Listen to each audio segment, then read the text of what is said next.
morning, good afternoon, good evening, wherever you're tuning in around the world, and welcome to day 2 of the 2019 ICF Stand-Up Paddling World Championships. We're here live from Qingdao, China. I'm your host, Chris Parker from SUP Racer, joined by the man himself, master commentator, Kelly Margetts. Welcome back, Kelly. Thanks, mate. Thanks. It's good to be back, and the sun's come back to join us today, Chris. It's a little warmer. We woke up to beautiful blue skies. It's actually not that much warmer. It's still a little chilly, but we've got a beautiful day here, sunny skies, much less wind, which is a big relief because yesterday we had some pretty wild conditions, a big delay in the morning due to the extreme weather. But today we've got, well, the complete opposite of yesterday. After yesterday's 18K marathon, we've got the 200-meter sprints today. A full day's program. We're going to have about 4 or 5 hours of heats and finals coming up over the next few hours. As you can see, we're going to just run through the start list because we're just a few minutes away. Scheduled for a 9 a.m. local time start list. We're going to begin with the men's, the open men. This is the pro men. From the first hour of the day is going to be the open men 5 heats and a lot of big names out there. A few that we didn't see yesterday as well. I know a few of the boys were saving themselves. Connor Baxter, he's out there. Jackson Maynard from Australia. But we're going to run through the heat sheet shortly. So we've got the open men, the open women, the juniors as well. Then we're going to go through the repechage, the semis, and then we'll take a break at lunch. After that, this afternoon, we're going to come back for the medal events. So it's going to be a full day, folks. Grab a coffee, sit down, relax, and we'll try and bring you a little play-by-play of the action. Yeah, well, we've got an amazing venue here for the sprints. A little bit of wind today, but it's going to be on their tail, so I expect some really fast times down this 200-meter course in front of us here. Yeah, and after yesterday, there's actually a lot of medals decided yesterday, and I like this graphic we got up here, the Olympic-style leaderboard. Japan cleaned up in that second race. They got the the boys race, the girls race, and the masters women. Yeah, they were so first and second in the junior boys too. Japan, yeah. So 4 medals. China, they picked up a few of the minor medals, but only 1 gold in the, I believe, the 50-plus women. Germany, Canada, Israel, Australia, all saluted. Of course, Michael Booth got the gold. Sonny got the gold for Germany. But it's pretty cool. Already more than 10 countries have picked up medals. Quite a few more to be awarded today, and we're going to get into it pretty soon because I think the first heat's actually already out there on the start line. We're on time. They're getting ready. Yeah, we're right on schedule. So you're getting a nice view on screen, looking basically along the whole course. Just to the left is where they're going to be doing the sprints, and we're going to be playing around with the broadcast for the first few heats to decide exactly what camera angles we want. But here we go. This is the start list for the first heat, folks. If you're just tuning in, welcome to Qingdao. They're lining up. We're actually just seconds away from the first race of the day, which is the open men's sprint heat 1. And straight into it, Bruno, Connor. We didn't see Connor race yesterday. He'll be fresh. We didn't see Jackson Maynard race yesterday. He's one of the dark horses to watch. And we don't have to wait long because and it's whoa, there's a little trick horn behind us there. I think we're that might have been that big boat just playing with some people there. But you can see on the start line, that's Connor Baxter. Off to the left, they're one of China's top talents. Yeah, Li Rong. We've got Bruno Hasulio, number 115. Paolo Marconi in the yellow there. He's definitely one to watch.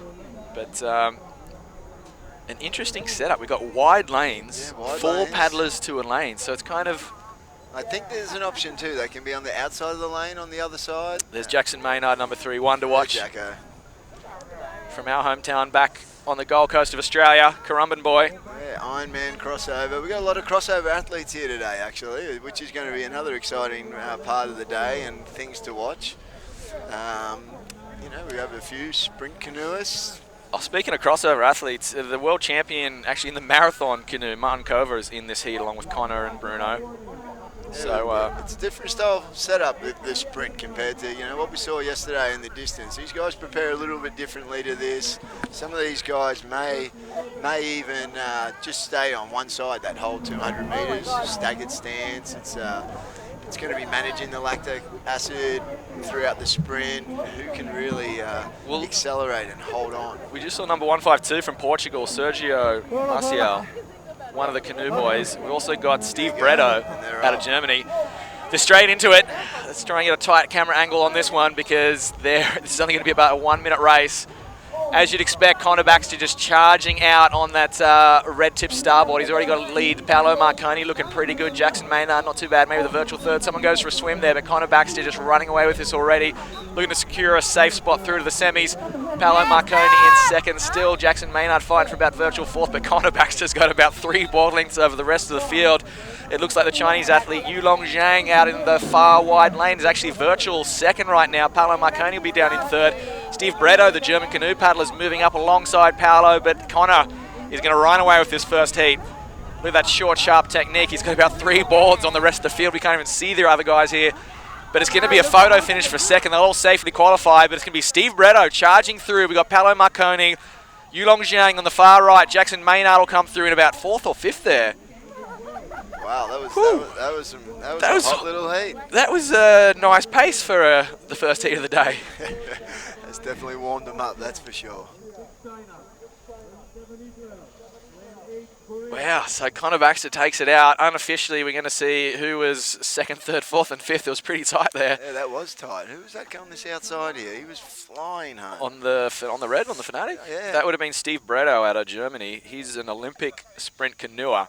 Oh, So wow. the boys like Steve Bretto, Sebastian Brendel, the 3-time Olympic gold medalist, are coming up in these races. This is their pet event. Yeah. Well, They're literally world champions in this, just they put one knee down. So this is pretty much built for them. Here we go, right in front of us. Look at this though. Yeah, we just see right in front of us training was probably one of the quickest sprinters in the world, Arthur Santa Cruz from Brazil. Yeah, that was you know, Connor got off to a really fast start there and was able to hold his speed and hold his technique all the way to the end. But yeah, to see Steve just coming down that outside, it took him a little bit to get warmed up, but once he got going, it's going to be an interesting day of racing here to see as these guys get more and more comfortable on the SUP, the sprint canoeists, how they challenge these top SUP paddlers.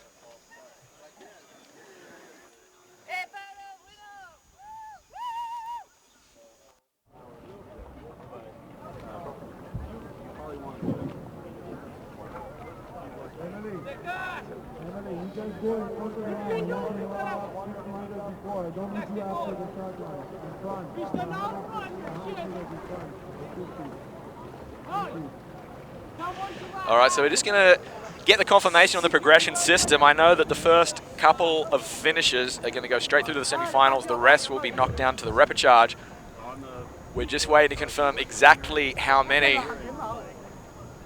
We see Jackson and Connor just paddling past the commentary booth. Yeah. Connor Jackson was just asking us, do I get 5th? Like, yeah, mate, you got to paddle a bit faster than that. Yeah, he's just warming up. Yeah. It's a long day. You know, and some people's tactic might be here to, you know, it was probably good for Connor. That's his first race for the weekend, so he probably wanted to blow the cobwebs out and just, you know, but some of these races in the early heats, it is just about qualifying as well. You don't necessarily have to win every race. There's only one race of the day that you need to win. You just have to keep qualifying through the round. So everyone will go in with a slightly different tactic, and especially it being a bit cooler this morning, it's going to take a couple of these guys a little bit longer to warm up as we see the next heat. Next heat's getting ready. We might even have the graphic of the start list for heat 2. Not yet, but we'll read out the starters. We're going to have a few big guns in this one. Arthur Santa Cruz, definitely a name to watch. Kenny Kaneko's out there. Liran Maklev, your favourite dark horse. But one name to more to the marathon. But one name I want to keep an eye on. Number 154 out of Russia, Andrei Krater. okay. He's a former Olympian. He's now actually coaching the Chinese women's sprint canoe team. He's actually based here in China now. Ran the camp here all week. He ran the ICF development camp the past week here in Qingdao, and if you see this guy with a shirt off, it's quite scary. He looks like He-Man. He looks a little bit like you, Chris. Yeah, similar physique. So, yeah, Andre, he's definitely going to be one to watch, but that man on the screen right there with the black armbands, he's my pick. Yeah. He's my pick for the I've never seen him race live, so I'm excited to watch this. And he's got an interesting board that's it's designed by Gustavo Rotonis over there in just north of Rio de Janeiro, and it's unique. It is unique. The tail and the nose are basically the same width. Well, and you know what? Well, the whole board is the same width. It's almost like a rectangle.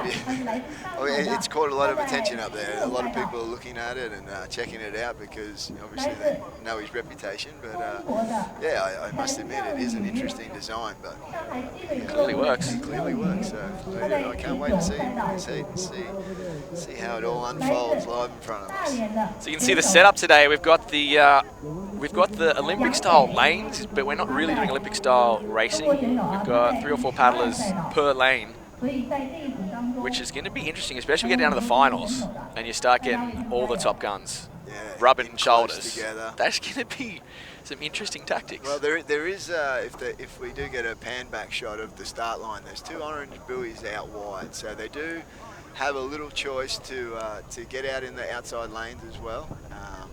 But yeah, I think it's 3 to 4 into a lane here. So yeah, you really want to get that clear water off the start though, because you don't want to be bashing in and missing a stroke. Every stroke counts getting off that start, getting some clean water and getting the cadence up with the rating. And you know, there's actually a bit of late mail that's standard for Team Starboard this week. We saw Sven Rasmussen pick up a bronze medal yesterday with a last-minute entry. Guess who's thrown their hat into the ring for the 200 metres? Well, I think I just saw him paddle past, so I don't want to spoil your fun here, but yeah, Trevor Tuntington. Trevor Tuntington has signed up for 200 metres. And he can sprint. And this guy, I remember one of the first times I saw Trev race was about 5 years ago at the Lost Mills, and he won the fastest paddler on earth, which was an event that it was one of the pioneering 200-metre races in this sport. So he was one of the very first 200-metre champions in SUP. And he's thrown his hat out there. I'm not sure, he's probably not even going to be on the start list yet. So, but he's coming up in either Heat 2 or Heat 3. He's in Heat 3. Heat 2 looked like they're ready like behind the line here. We just had the start list up there. And there you go, here we go. So back to Heat 2. The names to watch: Arthur Santa Cruz from Brazil, Andre Crater from Russia, Kenny Kaneko from Japan. Also, Joop van Bakkel, the 11 City Tour runner-up. So he's gone from 200 kilometres to 200 metres. City kind of style racing? Similar. It's 200. It's 200 kilometres or 200 metres. Just drop a K. So a little different tactic, I'd say. Although I have seen the way they start on those on the 11 City days, and you don't feel like it doesn't look like they're aiming for a 50K day when they're sprinting off the line. So no, the first few minutes of the 11 Cities is brutal. So Joop's actually a pretty good sprinter. Yeah, we'll see in a minute exactly how good though. The boys are getting lined up. They're on their lanes. There's Kenny. So we got 3 or 4 Chinese athletes in this one. I'm very, very curious to see some of the Chinese paddlers. I know they've got a couple of very strong sprinters. Lane number 2, get on your board. He's just having a last minute. He's just lining up a little. Number 80, Zheng Yu Chen out of China. See if the Chinese can pick up some more medals. There's a little bit of heartbreak in the girls' race for Team China yesterday. But they got another opportunity to pick up some medals today. Yeah, and with her technique yesterday and what we saw, she can be a contender in the sprint. That's Andre there on the right, number 154. Look out for this guy. See if any of the Canoe boys just dropped down to one knee. Yeah. There's Liran, top 10 yesterday. Just trying to control their nose a little here so they can get... Next to him, that's Nikos from Greece. But you can see the wind's already starting to push him around a bit. It's much lighter than yesterday, but it's not quite tailwind. It's about a 60-degree over the back. Over their left shoulder a little bit.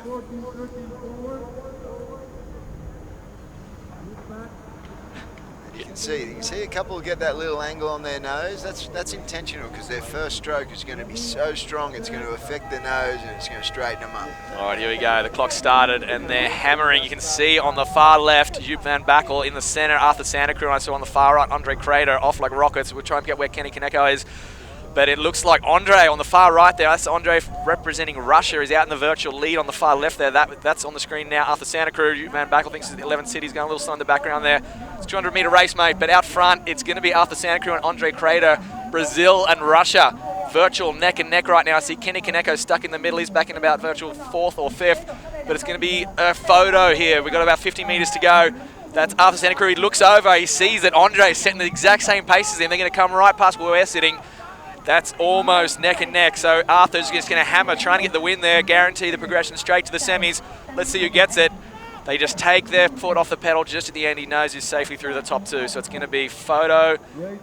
Arthur Santa Cruz from Brazil. Andre Crater, though, just throwing down a little bit of a shot across the bow there. He did. He got off the line fast and held his tempo. And that's what you want here. You want to get some clean water and then just hold that tempo to the line. That was impressive. So we'll wait for the official results, but I'm pretty sure that going straight through, it's a photo finish between Arthur Santa Cruz and Andre Crater. So number 13, Arthur Santa Cruz, or number 154, Andre Crater, photo finish. Yeah, you can see they turned off a little bit before the finish line. They're just making sure they're feeling themselves out, feeling each other out a little here too. You know, they want to know the speed that's around them. What sort of speed's winning the races? How much more do I have to give? You know, I was a little fixated on that battle at the front there. I didn't spot who got across in third, but I think it was one of the Chinese boys. Yeah, and actually, and he was right behind him. Right on his, he was right on his Andre's side wash there. So, you know, and that's another tactic here. You've got to be able to use the wash around you. And that's if you can get a good clean start, you can get up with the leader's speed and their wash. You can hold, get a nice little ride, control your rhythm as we get a bit of a view of the board there and the champion. Yeah, that interesting. The Rats race. Designed by one of the legendary surf shapers in Brazil, Gustavo Bertones. Actually sat down with Gustavo when I was there for the last beer festival 12 months ago and asked him about this board. And he said everybody asks him how it works.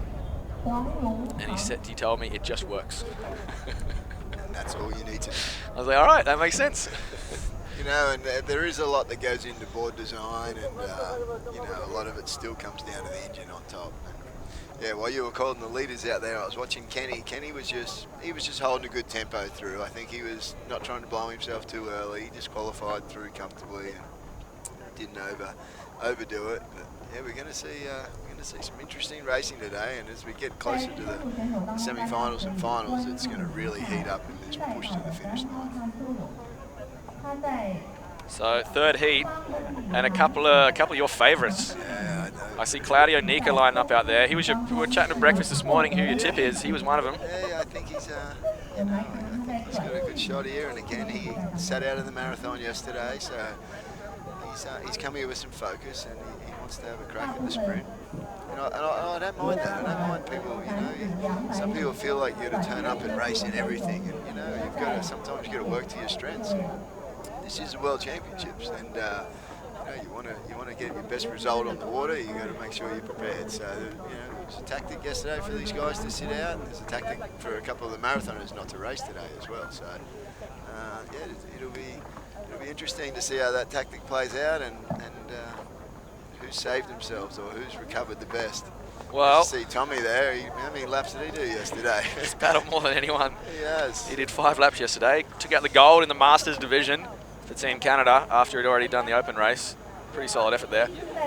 But it's going to be very interesting this heat. See who recovered best from yesterday, because Daniel Hisulio, the bronze medalist in the main event yesterday, he's out there. I had a little chat to Daniel before it, and Bruno. They both said, "How do we do this?" I said, "What do you mean, how do you do this?" "Oh, we don't know how to sprint. Just treat it like it's an 18K race you want to win from the start." "Oh, okay." So those boys head off the line of any 18K as hard as most of the average people sprint. So I don't think they're going to have too much trouble adapting to a 200-metre sprint here. So out there, the gold medalist from yesterday, Tommy Boudet Jr. We got the dark horse from New Zealand, Ollie Puttick. Yeah. Snuck in the top 10 in the Open. It's a stellar performance.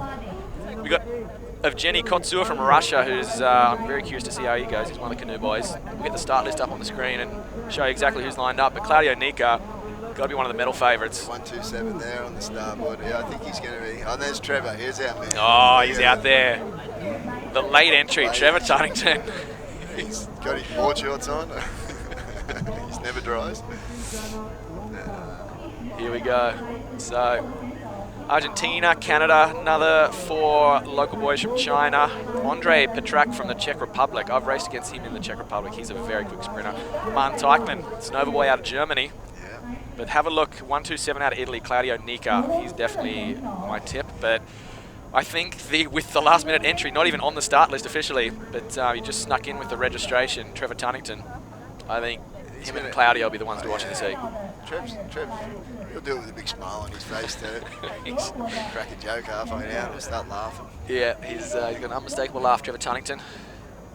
Yeah, there's a bit of nervous energy right now as they just sit back, and this is the part where they've got to start really trying to relax. You want to make those first few strokes really count. So you don't want to get your heart rate up too early with nervous anticipation either. It's a matter about staying relaxed here and keeping the body so you can get the most efficiency out of it through this whole 200 metre.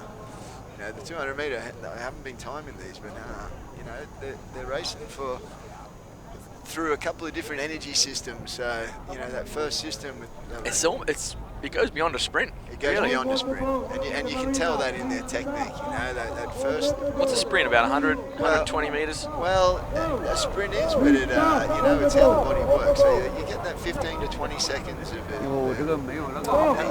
lactic in the first part of the sprint is where you're going to get the most out of the body. Then the body will naturally drop down into the next energy system, and then that's where they want to maintain. And that's where technique comes down to it. And a lot of these guys, it comes in the sprint. It's how much technique do you want to sacrifice for speed? And that's a real tricky line. In the sprint. Most of these guys, they can hold all the way through. So you're trying to hold your technique, but just do a higher cadence, or do you do a whole different technique? It's a different technique for sure. The quicker you get the blade in, the quicker you get it out, you get it back in again. So it is that real catch out in front, power down on the catch, high cadence, get that board speed up onto a plane. Then you can hold the water a little longer, a little bit further through your stroke, and you kind of maintain that speed. So their first 20 strokes, they get that done. You watch the splashing and everything else, but you really want to keep that connection through the whole body so get that power through the catch. Let's count. Do you want to count how many strokes Trevor takes? All right, I'm going to pay attention to the clock as well, and we're going to figure out the cadence they're doing. They should be finishing this race in about 60 seconds. Do you want me to count out loud? While you commentate? No, I'm only joking. I'll count it. Count in Chinese if you can. Alrighty, so they're getting ready now. Third heat of the day. We've already seen Connor Baxter blitz it in the first heat if you're just tuning in, folks. It's day 2 at the ICF Worlds. We've got the sprints. Complete opposite of what we saw yesterday, that 18-kilometre grind that took almost 2 hours. Today we've got a race that's going to take about 60 seconds. Yeah, the water looks a lot more gentle in the background there than it did yesterday. Thank God, it was a washing machine in here yesterday. Still an amazing backdrop. Yeah, great shot from the drone there. You can see the skyline of Qingdao behind us. And with this location, we're so lucky to have this little port here. It is. If it was windy, it's still quite protected. It gives them a really good sprint area, a good, honest, true 200 meters, and it's a little fair water. Little amphitheatre. It is. There's a lot of crew watching on the far wall over there. All right, they've called him to the line. There's Trevor Tunnington, the one to watch, 148. I'd say him and Claudio Nica. So, all right, they're off. Let's count those strokes. So Trevor, no surprises, just absolutely hammering off the line. You can see him on the left of screen on the starboard. Claudio Nica also on a starboard, so look for the red tip blue boards. There's Claudio there, hammering, but he's in a lane with a couple of strong boys from the Czech Republic. That's Andre Petrak. He's looking good right next to Claudio, but just out on his own in clean water, Trevor Tunnington. As Claudio and Trevor literally going stroke for stroke. Oh no, Andre from Czech Republic goes in for a swim. He was sitting virtual third, and now he's dead last, so it's between Trevor and Claudio. Neck and neck. It's a photo finish just like the last heat. Claudio just misses a little bit of a stroke there, starting to tire. Like you said, Callie, he's just getting beyond that sprint stage, but he's still got the lead. They're coming straight past us now, and it's Claudio half a board length ahead of Trevor. They're both safely going to go through the semi-finals. Let's see who gets the bragging rights. Little shot across the bow. Show their stuff. It's going to be Claudio Nica. He's cruising to the finish. Trevor actually he's still hammering, but Claudio's got him by about a board, so it's going to be Claudio Nica in 53 seconds flat. Trevor Tunnington. 85 strokes. No, in 53 seconds. Yes, and you know what? You could see when he hit that, the lactic acid really hit about 3/4 of the way down the course, and he just had to adjust in the length of his stroke. And yeah, that was still held a good rhythm. That was actually, it was interesting to watch. His first 5 strokes were probably a little slower than his next 10. So 85 strokes, you said? 85 strokes. That's a cadence of 96 strokes a minute. It's pretty high. Claudio Nica from Italy. Is that my new job for the day? I'm counting. Yep, each one. Let's see who gets the record for the highest cadence. We'll pick a competitor of each race and I'll count. So number 127, Claudio Nica takes out heat 3 there. Trevor Tunnington from, well, represents Team New Zealand. Doesn't actually live there. He's a Queensland boy, actually based in Thailand now. Yeah. He's actually just... He's another one that could have a few different countries. There's a Dad's few of the from paddlers. South Africa. He's actually got a British passport, a New Zealand passport, born in South Africa, raised in Australia, lives in Thailand. No wonder he's so confused. So he's got, take your pick of 5 countries there, Trev. No, Trevor Tunnington. I missed Tommy. I was counting. How did Tommy go after 18 laps yesterday? Yeah, I didn't spot where Tommy came across the line.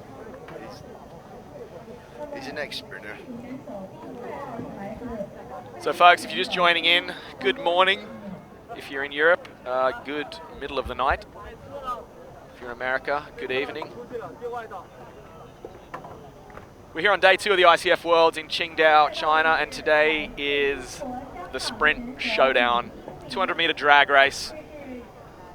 Basically just who's the quickest, strongest, fastest, craziest paddler over the course of 60 seconds.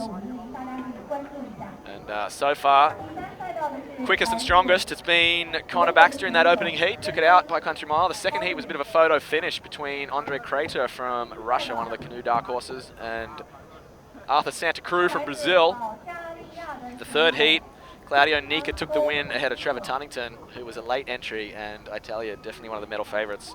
Even though he doesn't actually train anymore, he's just one of those guys that he can eat anything and not paddle and still be ripped and go win a medal. So the first heat was Connor. Second heat was Andre. Photo finish. Arthur. Just gonna make some notes here. So yesterday we weren't onto the comments as much yesterday through SUP Racer, but today we'll try and keep a bit more of an eye on that. And you know, if you want to reach out to us, we can.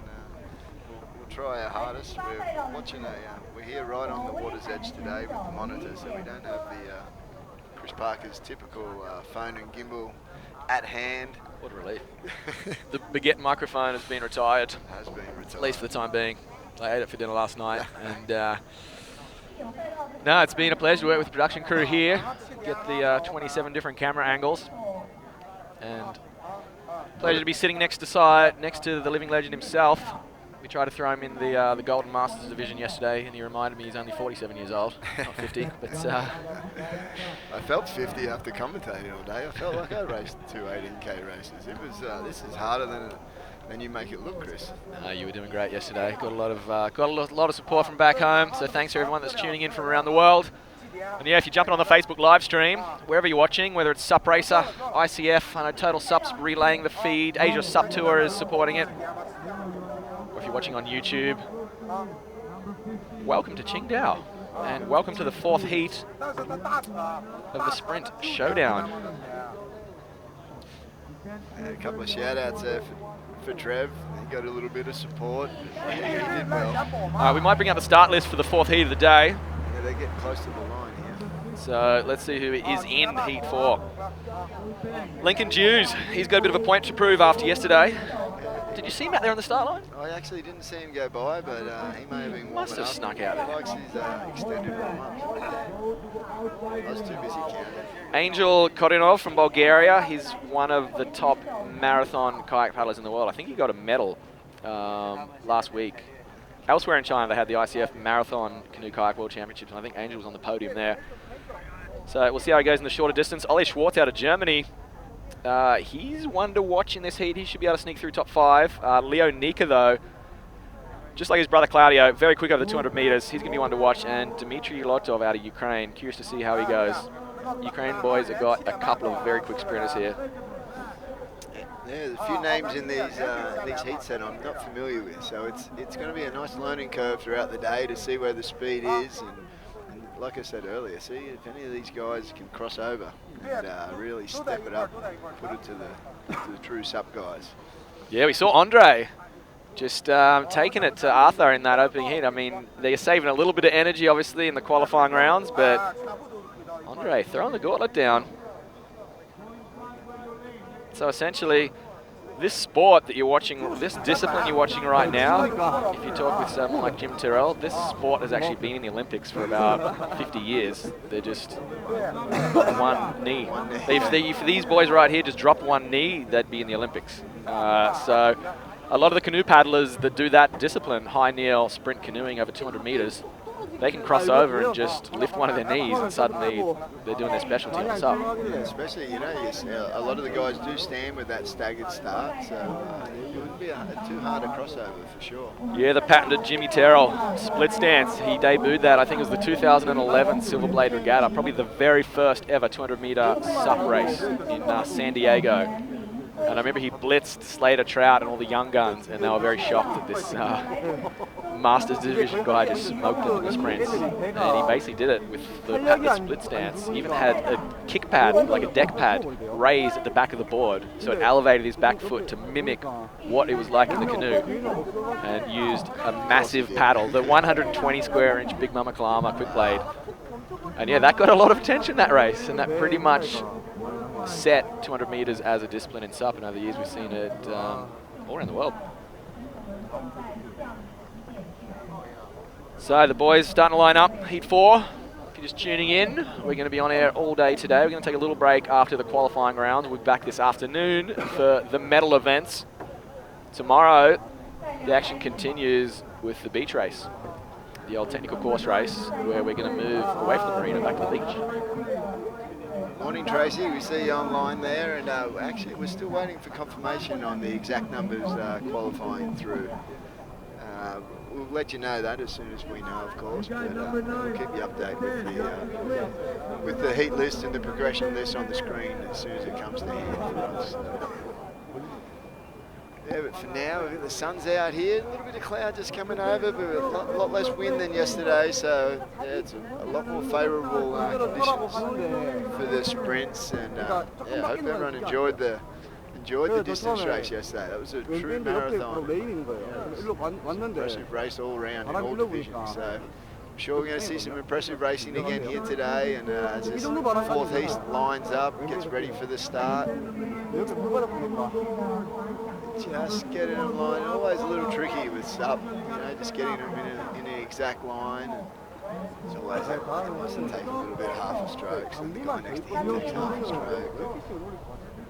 They're looking pretty straight though. I think we're close. Stand by for the start. So we're just trying to clarify the progression system here. I believe the top two definitely go straight through the semi-finals. Everybody gets a second chance here for Repechage. We're just going to clarify exactly how many of the leaders go straight through. The fourth heat underway.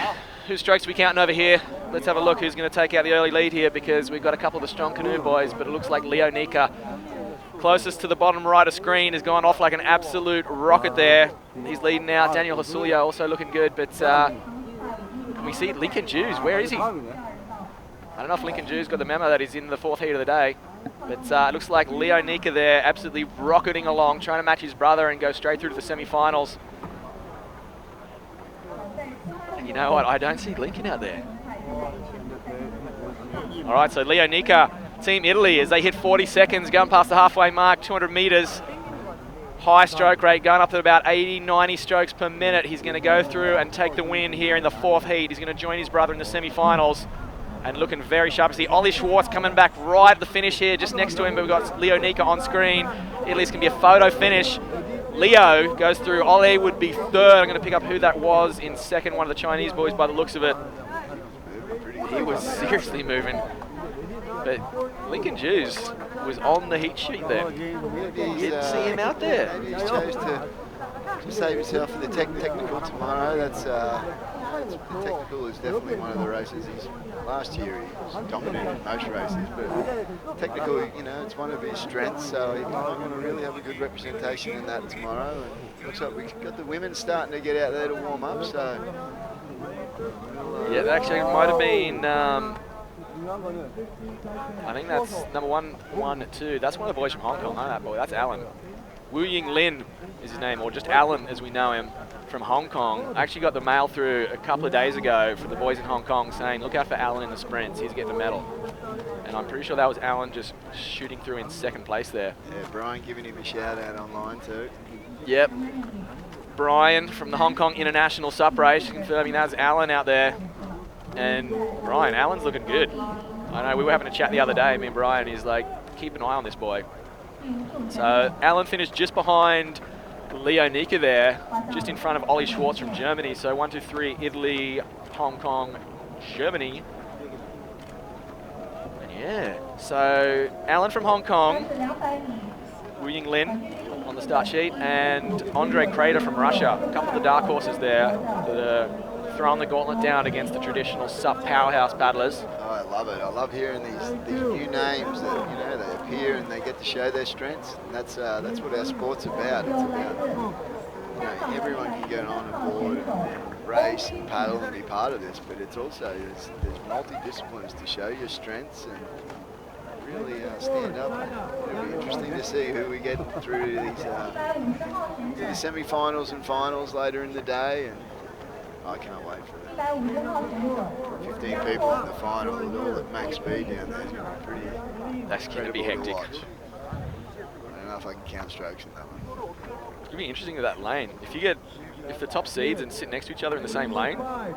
Yeah, we talked about that yesterday, whether that would be a something that you would prefer. We had different opinions there. I thought you'd want your own clean water and be maybe the top seed would want to be sitting next to the bottom seed, but you think otherwise? Yeah, well, maybe the top seed would like to be sitting next to the bottom seed, but if I was the second or third fastest in the race, I'd like to be sitting with as close as I could to the top seed for sure. But I'm sure the top seed, he wants the slowest guy next to him because he wants clean water.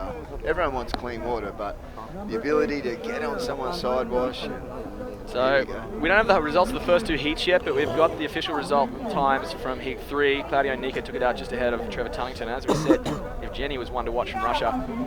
But so Claudio took out Heat 3.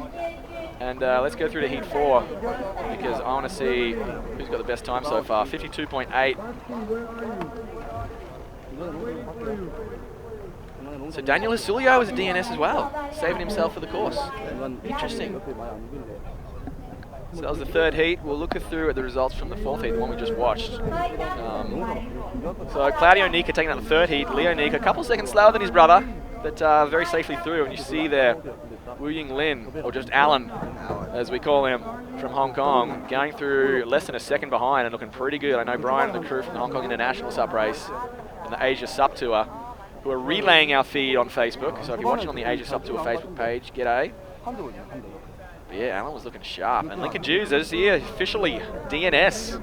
So he's sat it out. He's saved himself for the beach race tomorrow. Yeah, I think that's, you know, and with the sprints, you know, if it's not your normal, there is a bit of risk of, I wouldn't say injury, but, you know, the straining something, over-trying, you know, and if these guys have got a lot of races. And here we go, let's start this. That's the last heat.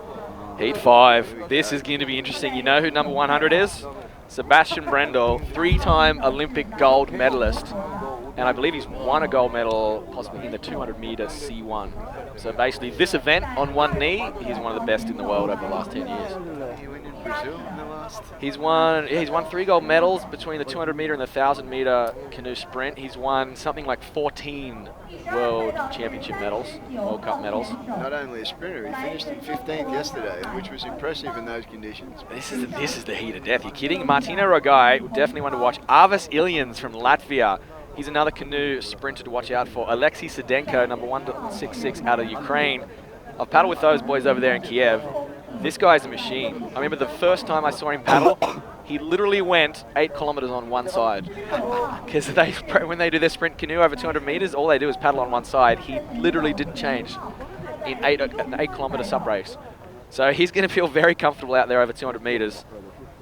And yeah, there's about 5 boys in this race that we're going to be able to keep an eye on. So yeah, well, I was actually talking to Sebastian on Thursday, and he actually said he likes paddling SUP because he can swap sides, balance out his body a little bit. He said it's actually been a really good crossover training for him. And I guess, you know, you don't want to just build one side of your body. You need to even that out, and that's how the body likes to function as well. So yeah, he's enjoying this crossover, and it's obviously that is interesting. Yeah. I know Jim Terrell, the quick blade legend, he told stories about how one side of his body was just so much stronger than the other. Because you're either a lefty or a righty in the sprint canoe world. You basically just paddle 100% of the time on either your left or your right. SUP, if you know what you're doing, it's 50-50. So a lot of guys will favour it. They'll do like 60 or 70% on one side, even in a long distance ratio. Yeah, most people definitely have a favourite. And I'm shocking. I'm 75% on my left. Really? Yeah. Okay, so, paddle. right. Well, this is the thing. Most people think, okay, my strongest side should be my foot. Like I write with my right hand, but my left is my favourable because it's your hand that's on the top of the paddle is the one that's guiding the way the paddle's moving through the water. So when that's more comfortable, that's normally becomes your favoured hand instead of when it's interesting. When it's on your favourite arm as the bottom, you tend to want to overpower that a little bit and try and make it your dominant. But has it got anything to do with being goofy-footed or natural? So I'm a goofy footer and I paddle almost like I'm doing a forehand turn. Right. It's just. That just. That's just I'm just special. But, definitely special. But then you go and do that for 700 miles down the Yukon River. Yeah, didn't swap sides the whole time. Yeah. No, but back here in Qingdao, if you're just joining us, folks, welcome to the ICF Worlds Day 2. We've got the Sprint Showdown. We're into the 5th heat of the men's qualifiers. We'll have the women's, the juniors, the masters coming up, and then the finals this afternoon where more gold medals will be decided. See if anyone can reel in Team Japan, who's just run away with 3 golds yesterday, and probably favourites to win more golds today. Because it was only Jack Seymour from Canada that put up the fight against the young lads from Japan, Rai and Kei. So if he can't get past them today, there's going to be more gold for Japan. But that's going to be a good showdown in the juniors. Will be a good showdown up there, you know, with these other countries that are strong in the sprint too. It'd be nice to see some medals go to some not so common countries. Oh yeah, I'd love to see one of the canoe boys or women just steal this. Wouldn't that be a story? And we're going to get a pretty good indication of Mr. Cross-training himself, Sebastian Brendel. Yeah, who do you want me to count? Count Sebastian. He's 3rd from the left on screen there. Great drone shot here. He's even giving him half a meal. Maybe he's doing the rolling start. We don't have that. This isn't a canoe kayak venue. We don't have those cool little gates that drop down. Just go watch that guy next to him. Come on. He's a nice guy, Sebastian. Maybe he's just being too polite. You got to muscle through and get you. Look for a tall guy in white. Number 100. There's Arvis in the red sleeves, 143. Keep an eye on him.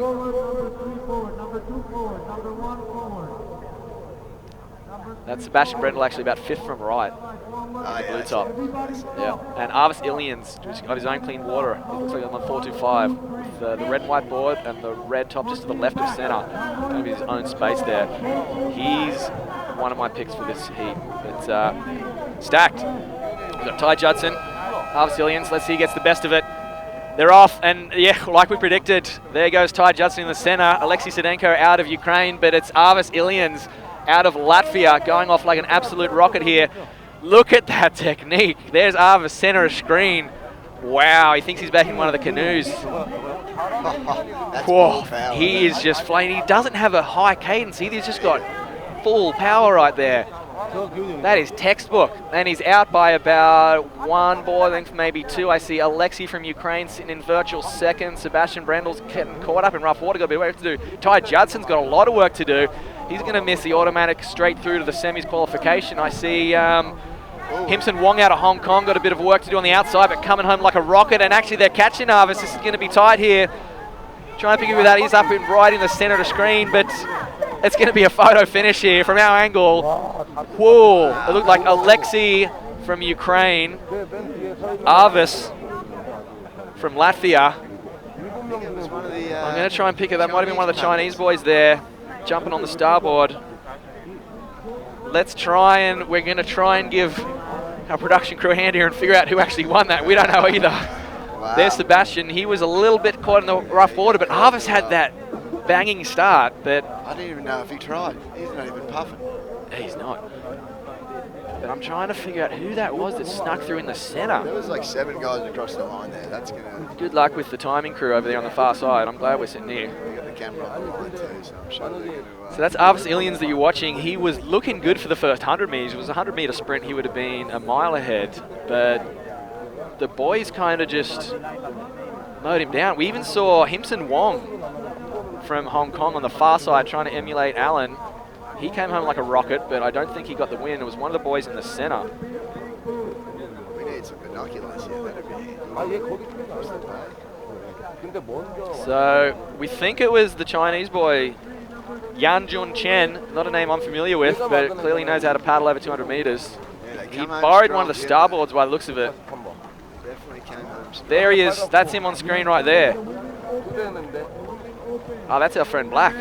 Oh, it is Black. That's Blackie. Ah, yes. Yes. So we got the mail that he was he's the #1 Chinese paddler. He wouldn't admit it to us, though, would he? No, the athlete we thought, Li Rong, we were giving him big props, and he said, no, I'm not actually the #1. It's that bloke over there.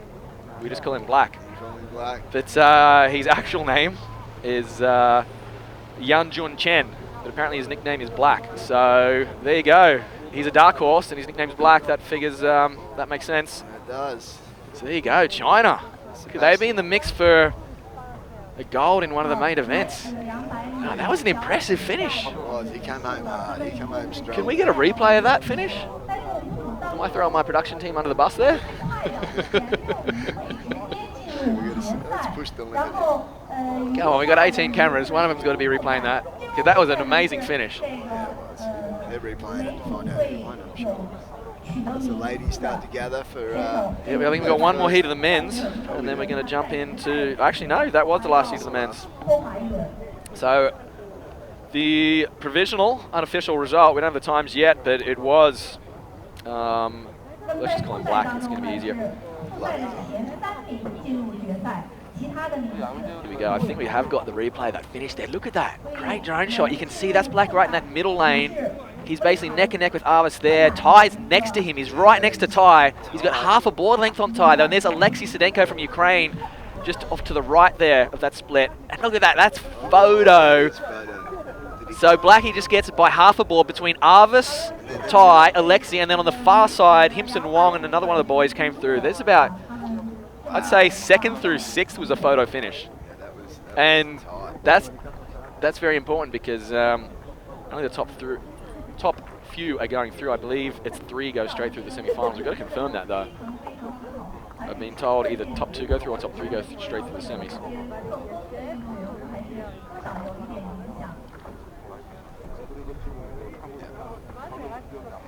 Yeah, we'll get that confirmation for you. But yeah, these races are only going to get tighter and tighter as we filter out. But everyone gets a second chance here. There's Repechage as well. So a lot of these guys that may not have got the best start or got caught up in some rough water, they get another shot at this. So give everyone a chance here to show their strengths and get their way to the final. But yeah, those semi-finals and finals, well, they're going to be. I don't know if I want to be a judge today. There's going to be a lot of tight finishes, I think. Yeah, I know they've got a pretty big setup over there. It's basically directly across from us in this little cauldron, this amphitheater.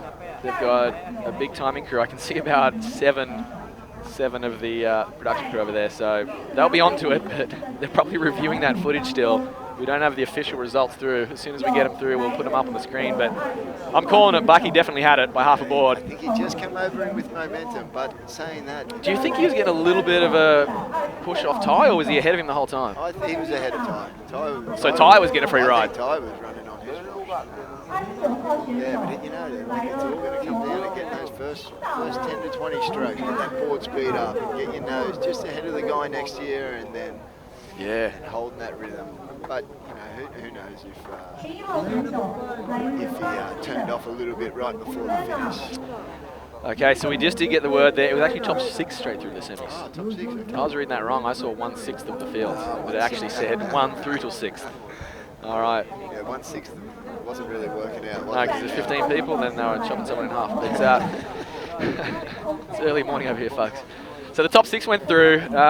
So that photo finished, then they all got through. So there you go. Well, that takes a lot more through what we're seeing. So a couple of the people we might have thought were a little off the pace, they're just making sure they're qualified. Not over pushing. If you're not getting good clean water and you want to ride the wash through, save yourself a little bit more for later in the day. So we can see Rika here warming up in front of us. Not on the screen, but just here in front. She was the Japanese dark horses yesterday. She's always been a good paddler, but yeah, she mixed it with the ladies up the front yesterday. She was really impressive. What do we got? Do we have a start list for the ladies? I think we don't have the official results from that 5th men's heat, so we might roll through to the start list of the first women's heat. Because they're still trying to figure out that photo finish at the end there, but it sounds like all the boys were safely through because I'm pretty sure it was 2nd through 6th. So, first women's heat, and a name to watch for sure is going to be Lena Ribeiro out of Brazil. Got a lot to prove after yesterday. Disappointed not to get a medal in a favourite. Rika had a really good start yesterday in the race too, so she can sprint. Yes. She got off the line well. The Chinese paddlers there, I'm not sure of the strength in amongst that group. So a couple of names to watch here. Tanja Ecker out of Germany, known as more of an endurance paddler, but I'm curious to see how she goes straight off the line. Katharina Stenta, though, probably my pick for this first heat. She's a very, very quick paddler. She's a professional windsurfer, and just in the last 12 months, actually during the Euro Tour, we were hanging out together in Greece, and we're sitting at the taverna one morning, and she said, "You know what, guys? I think I want to be a SUP athlete. This is just fun." She said, "The windsurfing competition is not fun like this." So she decided during the Euro Tour this year in Greece that she was going to dedicate herself to stand-up paddling, because she was basically splitting her time flying between the Canary Islands and Italy, training SUP, training windsurfing. And she realized that she's got enough talent to be one of the top women in the world, and she just decided it was more fun. So yeah, another style crossover athlete. And dinner the other night, she said she's actually currently number 5 in the world in windsurf. So yeah, she's actually higher ranked in windsurfing, but she's quickly showing herself in the SUP world. She's had a few podiums in Europe already. I saw Rika's name on this one.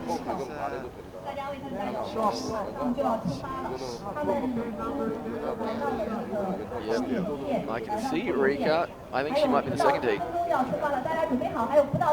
So the one to watch definitely in this heat is going to be Lena Ribeiro out of Brazil and Katharina Stenta out of Italy. And just like in the men's,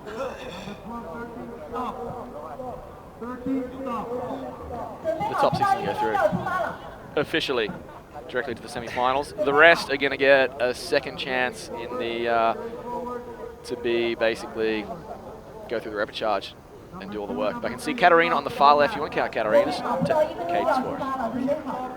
Second from the far side. She's on the unmistakable. It's actually going to be a very fast sprint board. I think she wasn't. She was a DNF yesterday in the distance race. But here we go, they're straight into it, and Katarina's already taken about 20 strokes in the first 5 meters. She's absolutely hammering off the line. That's her on the far right of the screen, Katarina Stenta. But Lena Ribeiro from Brazil on the Mistral board, center screen there. She's got a great start. I see one of the Chinese girls closest to us. We're going to try and pick up who that is. She's actually in the virtual lead, but Katarina quickly moving through, the hair bobbing around. She's picking up at a very impressive pace. That's Katarina on the far right. This great drone shot as they head towards 30 seconds on the far left. One of the Chinese girls, I believe, in the center, Lena Ribeiro, trying to make up the ground, but she's more known as an endurance athlete. Katarina, wow, she is hammering. So we see Siri Schubert there from Switzerland. She's sitting back in 5th, looking through, goes straight through the semis, but it's Katarina. She's actually got Lena Ribeiro next to her there, so it's Katarina and Lena going 1-2, but one of the Chinese girls trying to get in the mix as well. Katarina pulling out by about a board length now, still got that same cadence. I hope you're counting, because she's already taken about 80 strokes. So Katarina, is she going to take her? She's not even going to slow down. Katarina is safely through. Keeps the cadence. Now just slowly starts to take the foot off the pedal. 105 strokes. No. She took about 105. She took about 20 strokes in the first 3 seconds. That was 105 strokes. Wow. Not a tall girl, so you know it's a shorter reach, but yeah, that cadence, that was. And we'll try and get the official time.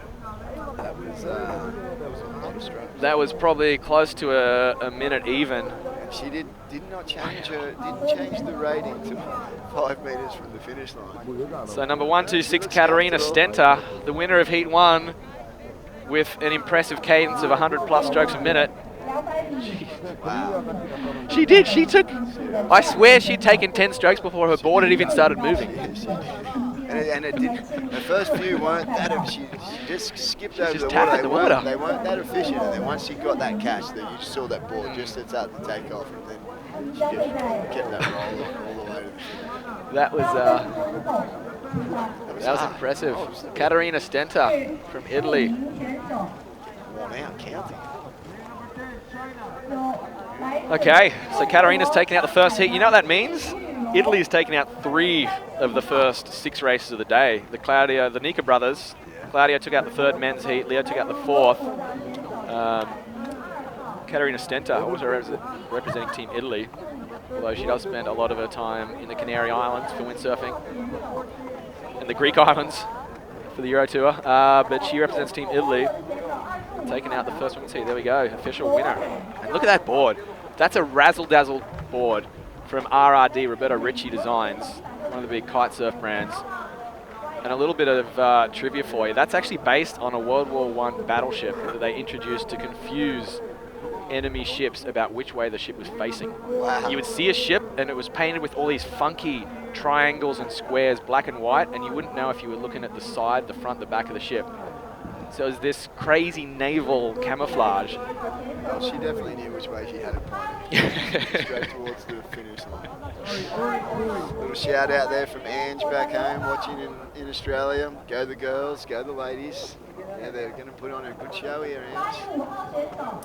See Daniel Hasulio just tuned in. He's obviously snuggled up in his... Daniel Hasulio, where were you, mate? You were on the start list for one of these earlier heats. Saving yourself for the beach race. You and Lincoln. Still snuggled up in his slippers. I wouldn't mind being in slippers right now. It's a bit well, chilly. the wind's back right off here. You can see the flags across from us. A little bit of water, a little bit of texture on the water, sorry. But yeah, it's definitely a bit warmer today. Thank you. We're going to get the second women's heat underway in a minute or two. Do we have a replay of the just the back half of that women's heat? The end of the women's heat? Or even the start of the women's heat? We'll take any replay. We'll just take any footage. I want to see how many strokes Katarina takes per second, especially in the first 2 seconds of the race. That was an incredible cadence. Here we go. This was the end. And actually, Katarina only just snuck through there for to take that out. Oh, I mean, she took her foot off the pedal, but certainly being able to ID who that was in second. But definitely Lena Ribeiro in third, so she's safely straight through to the final as well, or the semi-final rather. That's Riko Kawaki from the island of Zamami in Japan. She actually coaches the juniors at Zamami Island, which is one of the coolest places in the world. We've been there. I know Andrew Jackson watching back home has been to Zamami. Beautiful part of the world. You feel like you're in Tahiti when you're in Zamami. You don't want to leave. It is tropical. And Rika and the crew there from Drifter Zamami run one of the coolest junior training groups you'll ever meet. I think I can see the fluorescent yellow shirt of Taryn King on the line. She's going to be one of the women to watch. She is one to watch, but let's have a look quickly at the results from that first heat. And actually, they've given Lena, I don't know about that on what I saw on the camera, but she was definitely pretty close there between Yang Lu and Lena Ribeiro for second and third. Siri Schubert from Switzerland safely straight through, as was Constantina Contarini. Naomi Horvath, who was top 10 in the women's yesterday. Tanya Ecker didn't go through. She was third in the 11 City Tour, and I think she much prefers 200 kilometers than 200 meters based on that. Okay, I Rika Abraham representing Australia, I believe born in Bulgaria from memory. But a few of the Chinese girls there. Got some work to do in the repechage round.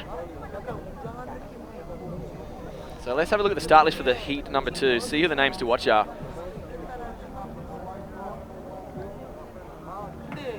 So Jessica Souza out of Brazil. We'll see if she can match her compatriot Elena and go straight through.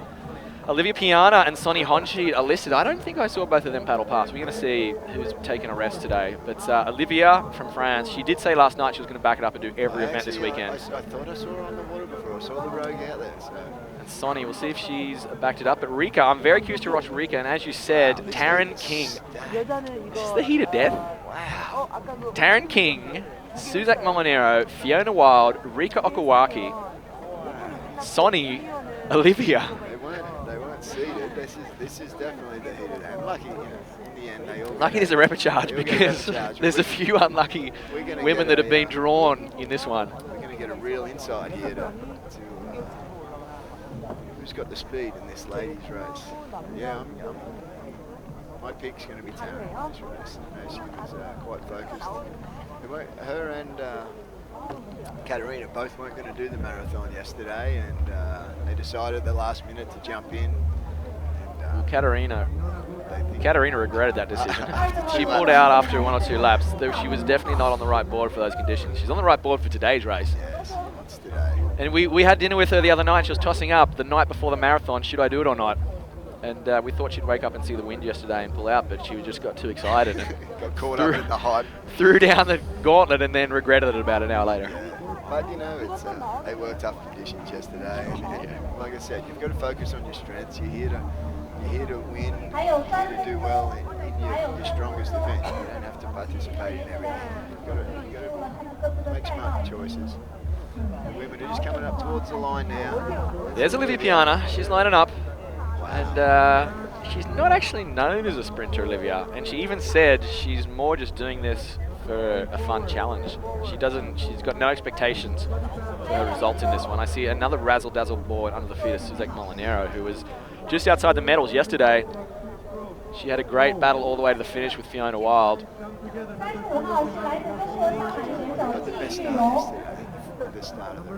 It was Lena from Brazil. It was Brazil in the men's and the women's. Vinny and Lena were the quickest off the line. But here we go. We've got about 6 of the top women in the world to watch in this heat, so this is going to be very interesting.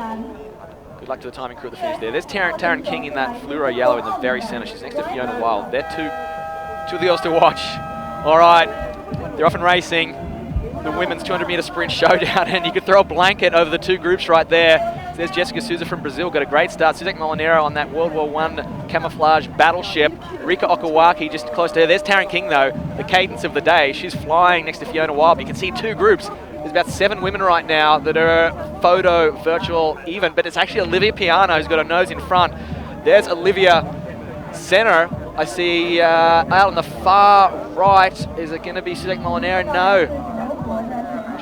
He's on the far side. Taryn King and Fiona Wild are going stroke for stroke. It's actually Jessica Souza out of Brazil, it looks like. She's borrowed Arthur Santa Cruz magic board, and she's taken it out by about board length right now. So we know Jessica's a strong paddler, but there's clearly something within that board design because she is flying down. Olivia coming down the inside, trying to match her at the finish. Here we go. Great shot from the side. Olivia Piana coming into the screen. It's going to be a photo finish between Olivia and Jessica. I think Jessica's just going to take it. So Brazil, France, USA, Taryn King in 4th. But wow, Jessica Souza, number 10 from Brazil. Whew! Wow, that was a stacked heat. That is a magic board. That was the one we didn't even mention. I didn't. I apologise to Jessica. I said 6 of the top women in the world and didn't even mention the winner. So there you go. That was an impressive run. She was good. Rhythm the whole way down, wasn't overrating, just was strong the whole way through the finish. So she was definitely one to watch. So that's Jessica Souza from Brazil, goes through. Olivia just scrapes through for 2nd. That's Fiona Wild in 3rd. Taryn King from South Africa in 4th. We'll try and get through who was 5th and 6th. Right, Suzak went through in 6th.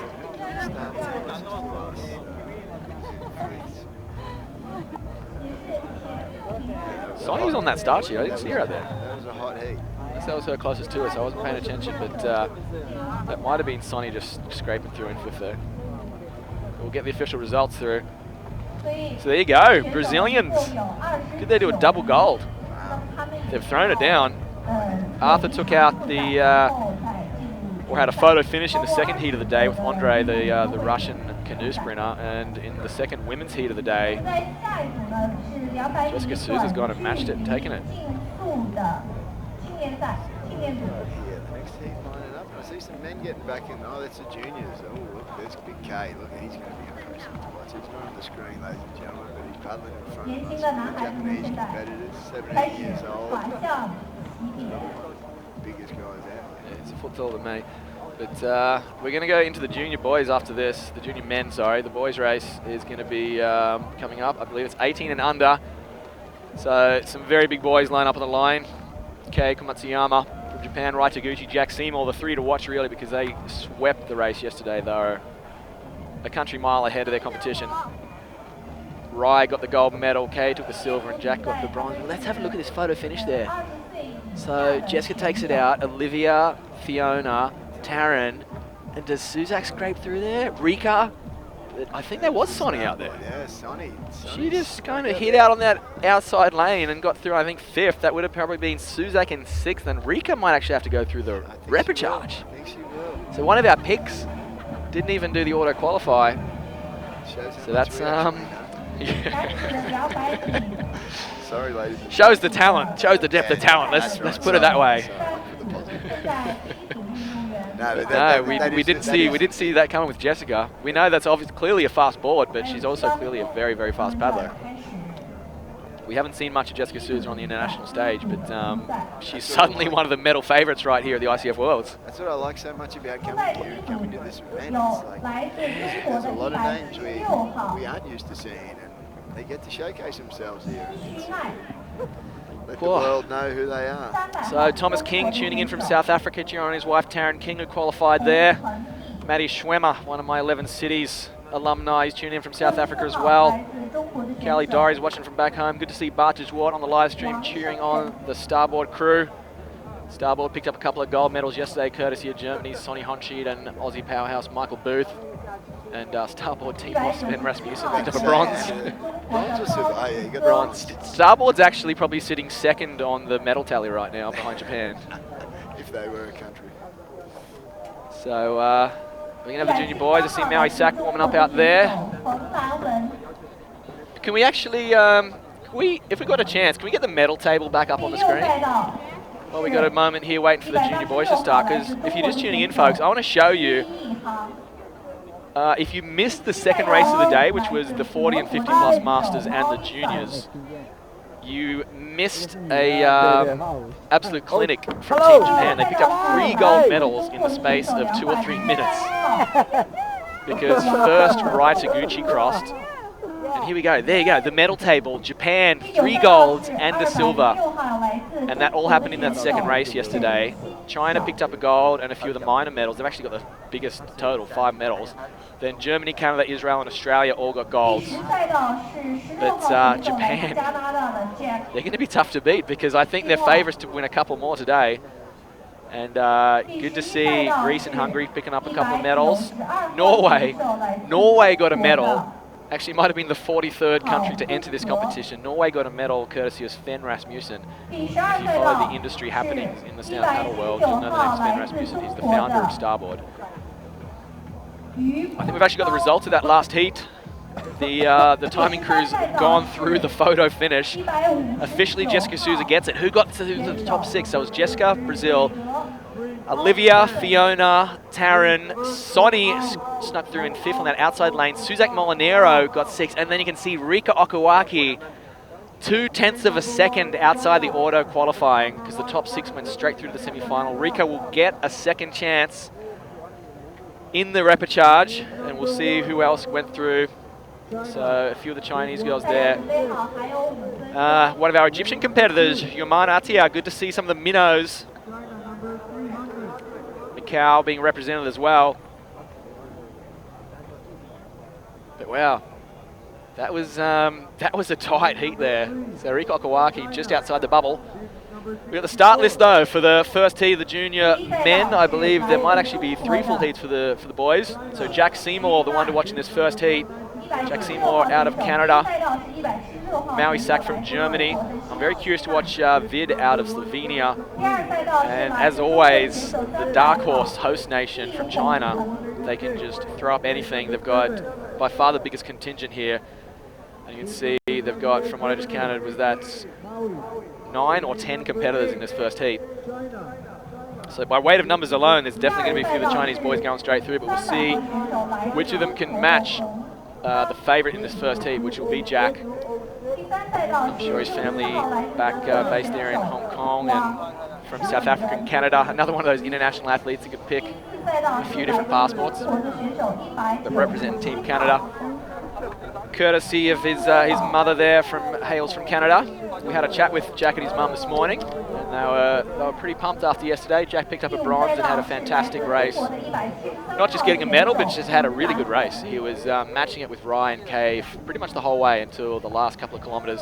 And interestingly, he had his coach, or the Team Canada coach, Tommy Boudet Jr., sitting right behind him in that distance race, and we were giving Tommy a bit of a G up for getting a free ride with the kids. But he said, "No, mate, I was out there coaching Jack. I was giving him some tips on drafting and when to go." So that's the excuse anyway. He's wanted a free ride. So I just got word, Chris, that in the juniors it's going to be top 8 through to the semi-finals. All right. So 3 heats, top 8 go through. So 24 gets straight through, and then I believe there'll be a repechage round where another 6 will scrape through to 2 semi-finals of 15 each. So top 8 are going straight through. So I'd say I can see a couple of guys out there on their drop there. They're planning on racing like that. Can you see them on the screen? Oh yeah, look at that. There's a couple of boys. Clearly the they're on inflatables. Clearly the Canoe, the Chinese Canoe team. Is that going to be allowed? I'm pretty sure the rules say. Well, this was actually I had a philosophical debate with Jim Terrell from Quickblade a few years ago, saying we're technically actually already in the Olympics because the rules, at least the old school rules of SUP, said you can't paddle on your knees, plural. Nothing said you can't paddle on one knee. Wow. So Can't paddle on your knee. a little technicality there, but I'm pretty sure at an ICF event they would have covered that. They would have ticked that box. I'm looking at the scene here. There's a lot more guys on their knees than standing. We're going to see. I know. Here, look at one of the boys there in the background. He's clearly one of the Chinese canoe team members. He's got the shoes on. He's got the high kneel canoe technique. Look at that. And he's got it. Oh, this is going to be good to watch. He's got a short paddle. Is he seriously going to do high kneel? Oh. Look, they're on the line. Ready to high kneel. He seriously is doing high kneel. All right, we'll see if he stands up at the end there. We'll try and clarify exactly what the rule book says about knee versus knees. Let's not even worry about the rules. Let's just do this as an experiment. Anyone watching on SUP Racer, let's see what you think here. Who's going to win this? Someone standing or someone drop knee? I think he's going to have a crack on his knee. No, I think not just one. There's multiple in there, Chris. All right. Surely he's going to stand up before the start. Surely. Surely they got the memo. All right, this is going to be very interesting. This will be. I think they're on inflatables too, so they're not giving on inflatables. a lot of advantage. Maybe they might need maybe maybe that's the balance. Maybe that was the deal. I'll do the inflatable if I can do high kneel. And there's like 4. I can see 4 of them on high kneel, and they're wearing PFDs too. Oh, he washed his shoes down. Yeah. So that's Maui Sack number 98 out of Germany on the NSP there. But everybody Jack stand Seymour. up. I just heard the announcer. Everybody stand up. So there's Jack Seymour. He was standing up already. Number 16, definitely the pick for this heat, and got to be one of the favourites for the medals in the boys' race. But yep, I hear rummies there out of the corner of my ear here, giving the boys a G up. All competitors, please stand up. And they're like, what? So there's stand up? One of the boys has got a 4-foot paddle that's suddenly going to be very short. But yeah, that's number 266 has not got the memo because he might. He's up. No, he's going to drop straight down there. He's not looking. He might not have a choice. He's not looking too happy on his feet. Alrighty, so. Yeah, that just changed everything. Alrighty, so in the center of screen there, yeah, these boys are not happy on their feet.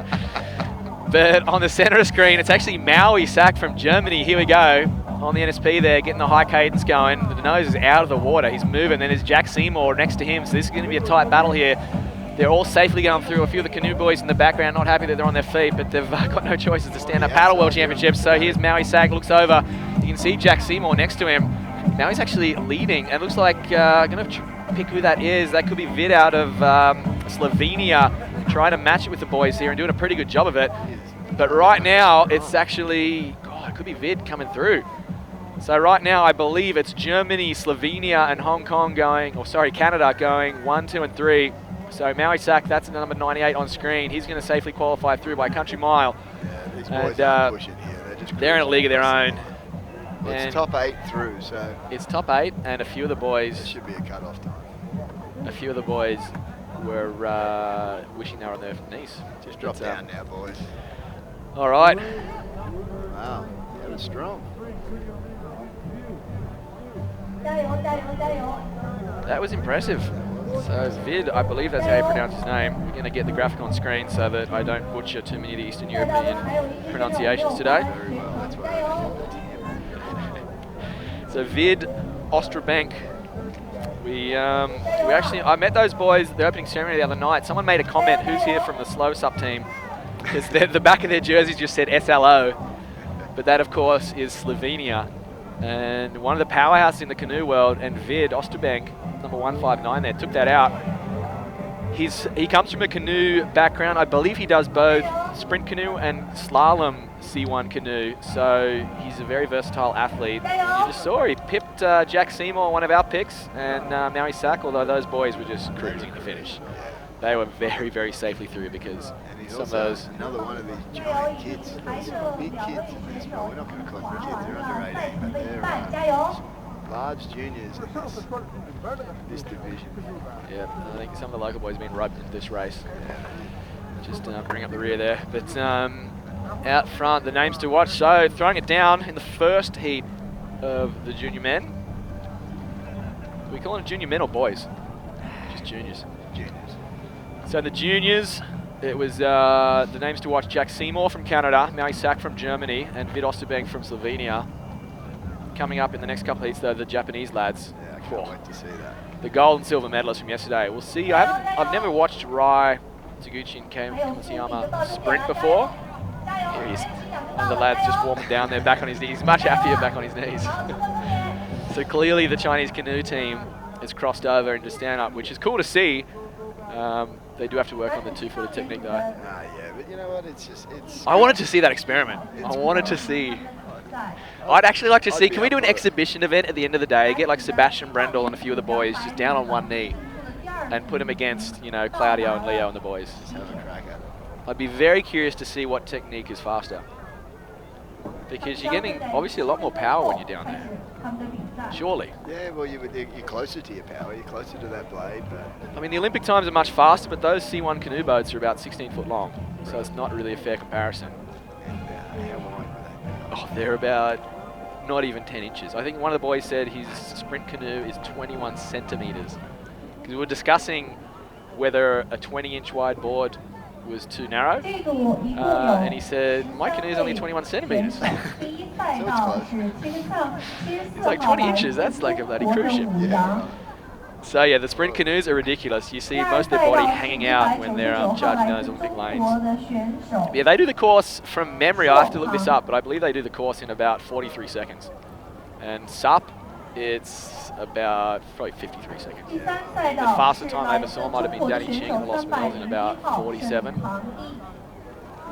Yeah, we'll see Had a later little on tail today. There was a comment earlier connected that's Danny's time. So we'll see later in the day when the real final and Yeah, the gold medal event coming up. I believe the gold medal event's going to be 3 p.m. local time. So the start times we published on SUP Racer for a 9 a.m. start, and we had all the international start times. Just add 6 hours to that, and that's probably going to be around the gold medal times. Maybe tune back in about half an hour early so you don't miss it. But yeah, the men's and women's gold medal rounds are going to be coming up this afternoon local time. And that's going to be... For this, hey, 'cause they're getting close to the line here. Waiting for the results of the first heat, but I can see Kai on the line there. He's going to be definitely one to watch. Pumping himself up in a 1:33.4. Kei Komatsuyama from Japan, the silver medalist from the junior marathon race yesterday. That's going to be later in the day when he and Rai, Come on, boys. when he and Rai come together in the semi-final or the final. That's going to be one to watch. Is power or cadence? Let's have a look at the results from that last one just quickly before we start the second heat.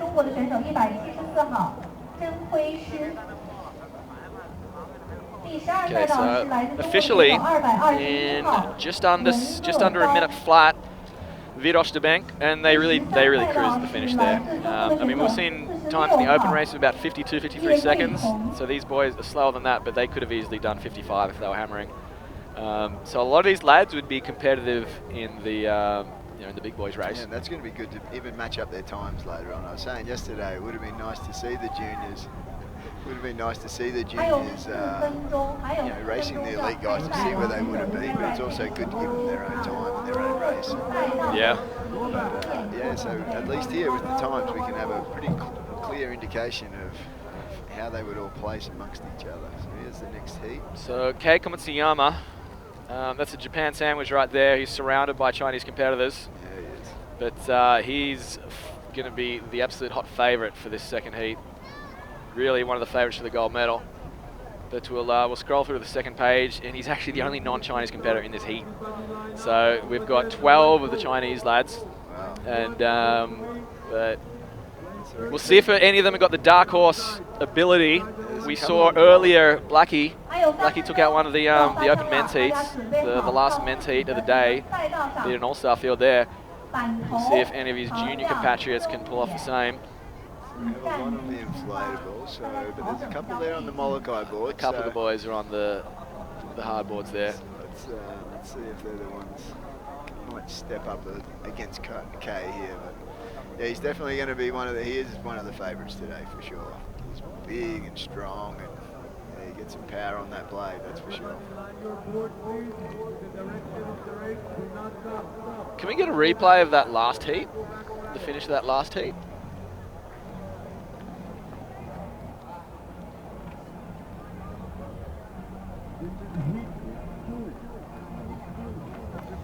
Look at the name on the side of that board. It's Daniel Sulio. So I wonder, did Daniel borrow on Kay's board? Yeah, or did Kay borrow Daniel's? Interestingly, yeah, we saw, I think it was Miu Kagai, who I believe is now the official gold medalist in the women's, in the junior women's race. She lent Boothie her board. We thought she was borrowing Boothie's board, but it turned out that Boothie was borrowing her board. Yeah, and she's going to go home with some nice souvenir stickers all over her board. So we're just getting the boys lined up. So let's take a little bit of a replay of that first heat. I want to see just the finish there, because it was a pretty tight race between Vid, one of the dark horses from Slovenia, Jack and Maui. So look there, yeah, he had quite a solid margin. That turned off a fair bit. They turned off by then, but he's definitely throwing it down. He came home strong. So Vid Osterbank, 17 years of age, out of Slovenia. Oh wow, we've been off with Oreo too. And Oreo's in the commentary booth. I like the hospitality. Shishi. Does anyone want to hear mine? Alrighty, so the second junior men's heat is about to get underway. Look out for the very tall boy in the center on the starboard there. That's Kei Komatsuyama. You're going to hear that name for the next 10 years, I guarantee, because he's an absolute machine, and no surprises, he's straight off. But you know what? He's got a bit of competition in this heat. As we said, a few of the boys on that Molokai brand out of China, they've got some nice technique here. And Kei, they're taking it to him. A few of the boys on the inflatables are bringing up the rear there, but he's got 3 of the Chinese lads that are virtually neck and neck. I think on the outside lane might even be in front of Kei. Got a great drone shot you see there at the bottom of the screen on the right. That's Kei Komatsuyama. But in the far outside lane, it's going to be a photo finish. Ooh, here we go. Throwing a cat amongst the pigeons here in Qingdao. They're starting to tire as they get into the second half, but they're still only about half a board length behind him. We'll see if he can hang on. All right, so Kay coming through the center. He's got, I'd say half, not even half a board. And he's working. He looked around. Wow, this is going to be an interesting semi-final and final coming up later. So Kay's going to cross. He's going to cruise over the line, take out the win. Obviously, very safely through to the semis. But, wow, those two Chinese boys. I'm trying to pick up the numbers there. Yeah, they got off the line fast. So, yeah, that was... Kay didn't have it all his own way like we thought there, actually. I recognise number 74. That's Young Wu according to start list. He came through on the far outside lane. That's Young Wu there on screen. He's one of the Chinese canoe team members. Crossing over and clearly strong lad. He's got his game face on. Yeah, he does. Jeez. Nice. Oh, I like that was impressive. Yeah, that's what we come here to see, and we want to see this. Oh, here we go, the replay. So you look on the bottom of the screen there, that's Kay. You can just make out that red tip of the starboard, and then the other three boys, that third Chinese lad, he started fading at the end. But Young... It just broke him a little bit in the end, but yeah, they were Young Wu, a lot of the race. Young Wu could be going for a medal later this afternoon. That was impressive. I've said multiple times, I really want to see some. I'd love to see someone from the home nation stand up. Can we get a replay? Replay that.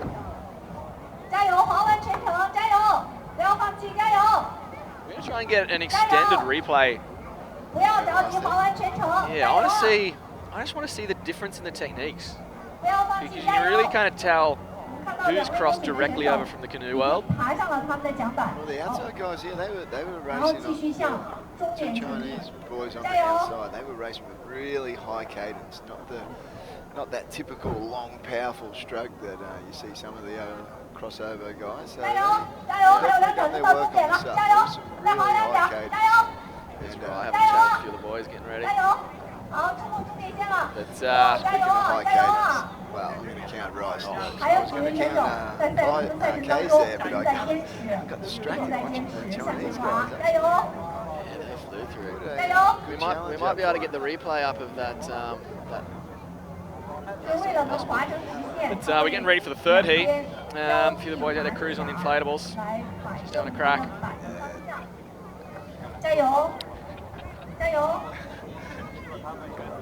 As we hear the Chinese commentators next to us have a little bit of a giggle, so I don't feel so bad having a laugh myself. The boys have been thrown in the deep end here. Ah, you know what? But it's good. Get them out there. Look at Ryan amongst that group. So, you know, hey. We got the third heat. The third heat's getting ready. Rai Taguchi from Japan. We picked before this, basically look out for the three medalists from yesterday. It was Rai Taguchi, gold medal, Kei Komatsuyama, who's got that heat, silver medal, and Jack Seymour from Canada took the bronze. But Jack had some company in that first heat. He had Maui Sak, was looking pretty good, but the real dark horse to watch could be Vid Osterbank from Slovenia, one of the canoe slalom, and I believe also does the flatwater canoe 200-meter sprints back there in Slovenia on the canoe circuit. So yeah, it's dark horses standing up here. Could Slovenia's national anthem be playing this afternoon? Wow. We're going to have to learn the words to that one. We got to hear a few different anthems last night at sunset. I sung along to the Aussie anthem when Boothie was... I sang loud. Yeah. You know, it was amazing little setting here, right on the water, sunset in the background, the silhouette of the city, and the flags raised, and the anthems. It was pretty special little award ceremony. Yep. You can see there was a lot of proud countrymen standing tall, except first, second, or third, and seeing their flag, and it was a moment. It really just goes to show that it's just not here for themselves. They're doing it for their country. They're really proud to represent a lot of the team. Tracksuits.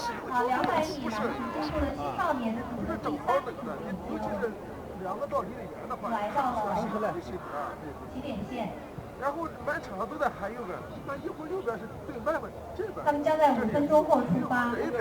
第3组一共有13位选手。4号赛道是178号来自中国的。 especially for the 200, a little bit of participation from the locals here. So that's it's good to see. We want to get them 第2赛道是来自中国的208号 start 选 today. 手。 You never know where it might lead them in the future. Trigger their interest to get out here every day, paddle. Coming years, there could be a lot more of these guys. Really racing.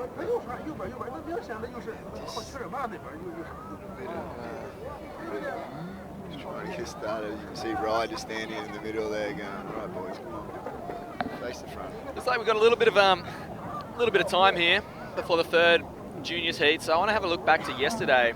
For those of you who missed it, or if you just want to relive the results, see if we can throw up the. Oh, look at that! The production crew's on it. This was the top 10 yesterday. Sorry, the top 9 from the open race. Boothie got the gold medal, and the Cilio brothers joined him either side on the podium. There was a great battle there from Vinny, Ty, and Kenny. And I'm curious how some of these boys back up tomorrow in the headline event, the beach race. Yeah, it's going to be interesting. There was a lot of work. There was a lot of work out there. There was a lot of work. When Lincoln Jews is 6 minutes behind, you know it's tough conditions and tough competition, because he was hurting at the end, and he was getting overtaken by the Italian crew there.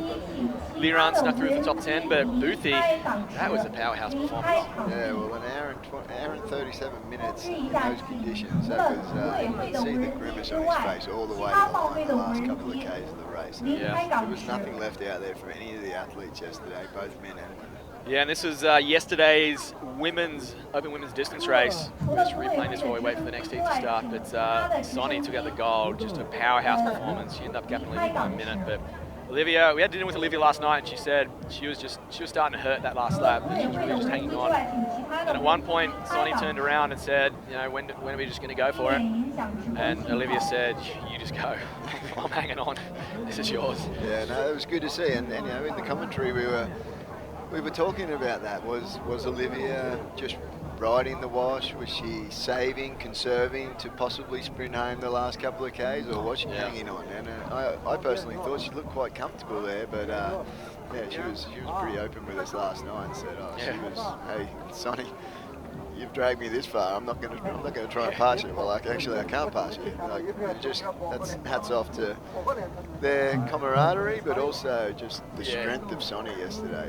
There's a lot of mutual respect there, and yeah, you're spot on. The strength of Sonny. We haven't seen her race so much this year, and I actually had a chat with her after the race, saying you look in career best form right there. She actually finished. She was exhausted when she finished, but she looked comfortable the whole way. The whole way. Yeah, and it's hard to know when you don't see someone racing week in, week out. You're not sure of the work that they're doing and the preparation. But Sonny, Sonny, the true professional that she is, she's made sure she's turned up. She was ready for this race. This is something that she wasn't just turning up to participate in. She was here to win. She definitely did that yesterday. Very impressive. So yeah, we'll see. It'll probably be a little different style of racing, obviously tomorrow with the tech race as well. So we'll see how over the 3 days who stands up in all 3 races, or who really backs their strengths. And Sonny's strength, obviously, yesterday, and even at the end, she loves 8K. She loves messy conditions, she said. As we look at the start list for this 3rd heat in the junior men, Rai Taguchi, the name to watch for sure. The gold medalist, freshly minted ICF junior world champion, Rai Taguchi. He's going to be carrying. He's going to be standing just a few inches taller today after hearing his national anthem and seeing his flag fly in his honour yesterday afternoon. And once again, he's joined by a small army of Chinese athletes. He's the only non-Chinese athlete in this 3rd junior men's heat. But yeah, Rai, definitely one of the names you'd probably pencil in for a medal, but we'll see. Never seen him sprint before, but if half as good as he is in 200 metres. Because in the long distance, it's going to be tough to beat. Yeah, I think he's my favourite for the juniors for sure. His countryman Kai, he has the power, but I think the cadence and just right all day. This 200 metre speed is probably going to hold for 第 whole 12K yesterday. 8道是中国的202号选手，第9道是中国的205号选手，第10道是中国的222号选手， Team 第 Japan got the 11 hat 道 backwards, 是中国的 streamlined. 50号选手， So 第 Hao 12 Jing out there 道 from 是中 China. 国的196号选手， Could 第 be one of the boys to 13 watch. 道13道是中国的175号选 Start 手。 board at the moment. 马上就要出发了，大家要就位到自己的出发地点。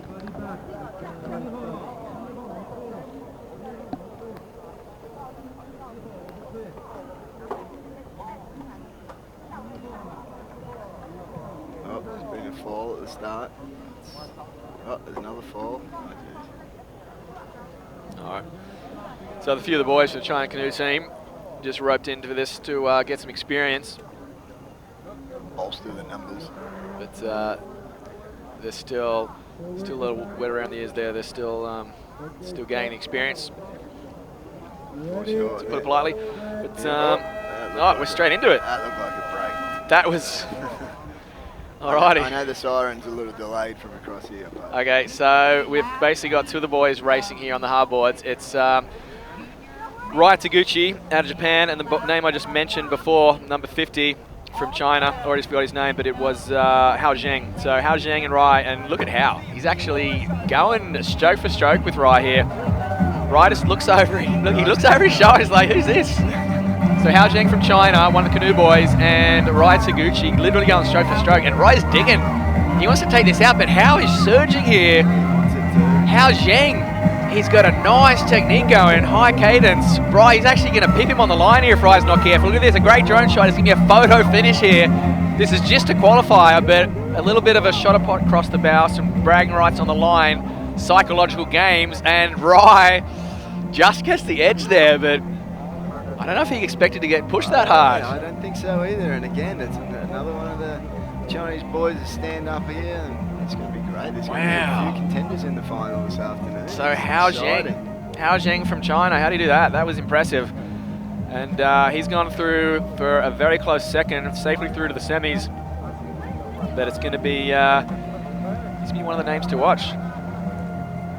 So that's a couple of Chinese boys that have taken it to the lads. Young Wu we saw in the second heat. Hao Zheng in that third heat. They're going to be joined by the other favourites, Jack Seymour, Kei Katsumiyama, Rai Taguchi. Maui Saka had a pretty good race, and of course my new dark horse pick, Vid Oosterbank. But look at that technique on the outside there. He's got a foot of board out of the water as well. He could actually be getting a bit further forward there. Gotta give him some technique tips. But look at that. Rai had to dig all the way to the end there. Look, he was scratching. Yeah, I think he was pretty comfortable. He was pretty comfortable, but he was. It's good. He wanted to get the win there. Of course, it didn't really matter. They were both safely through. Yeah, well, I think they were talking about taking 8, but they might have to alter this. It could be.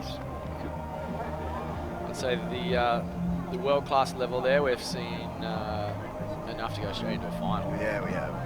But we'll let them make that See what decision. we'll see what the progression's going to be, but clearly the names to watch: the two Japanese boys, Rai Taguchi, Kei Katsuyama, Jack Seymour from Canada, Vid Oosterbank from Slovenia, Wang Yu and Zhao Heng from China, Maui Saka from Germany. They're the medal contenders, it's pretty safe to say. It's going to be a good final later. Who'd you pick? Go on, throw it down. We've got a couple of hours. We do have People forget if you got it wrong, but no one forgets, Chris. I'm going to stick with Rai. I really feel like he's just one of those guys that can just hold that cadence all the way to the line. But it's going to be a good test later. Cadence versus power with the two countrymen. But yeah, we'll see. There's a few more in the mix as well. So it's going to be hard to pick a favourite. But yeah, I'm going to stick with my boy Rai. all right. I'm going with Vid. All right. Just because he looks impressive and I like his name. Yeah, Vid. Vid Oosterbank.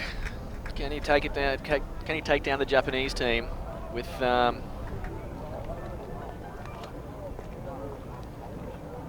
Okay.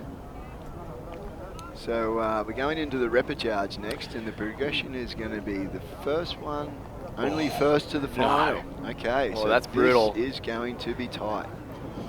So we've got 3 repechage heats for the open men, and we're taking the winner only to the final. So there'll be one women's repechage after that, where 3 will go through, but that's cutthroat. that is cutthroat. Men's. That is cutthroat. So There's all about of a sudden, 12 boys in each of these as well. There was a couple of stacked heats early in the mix there, that a couple that we thought would qualify that haven't. Now they're going to have to put it to the, this is now all of a sudden become a very crucial race. This is a final for these guys. You have to win this race to qualify. So this repechage now has literally become a final for a lot of these competitors. And this is just the repechage, just to get into the semi-finals. That's right. Then they got to get through that to the finals. This reminds me of the old BOP PPG's days when they brought in the quarterfinals. How'd you go back then? I actually ended up in a couple. Did you even of make the quarterfinals? I ended up in a couple of repechages. I kind of liked it when there was 80 people starting on the line at once. You'd gone about 5 years straight top 10 at the BOP, and then they brought in quarterfinals, and you're stuck in the repechage. Yeah, I don't know why. I like that. I just like that. So my co-commentator Kelly Margetts knows how nervous a few of these boys are going to be coming up in the next heats. We're about 10 minutes away from the start, so we'll do a little bit of story time with Sup Racer and Kelly before we get ready for that. My nerves were never helped with you on the microphone telling me how much I shouldn't be in the repechage or how important it is to qualify. Racing in the ocean, it was exciting days. There's not much room for mistakes as we see the start of. This is just some highlights from the earlier heats. This was the opening heat of the day when. We're going straight through to the junior men. This was Rai and Hao Zheng. That was Arthur Santa Cruz. Actually didn't really get a good start there. Yeah, that's on the Magic Brazil board there. That was Alexei Sedenko snuck through almost for the win. This was the heat of death. This is when we saw Blackie. There's Blackie. There's Connor going through. He won by a mile. There's Jackson Maynard snuck through in the top 5, top 6. But a few dark horses have stood up. But Blackie from China, I'm very, very curious to watch him in the semis.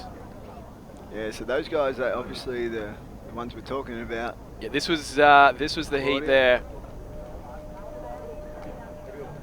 Yeah, that's when Claudio took it out. That was Andre from the Czech Republic, right next to him on that NSP. One of the Canoe slalom boys.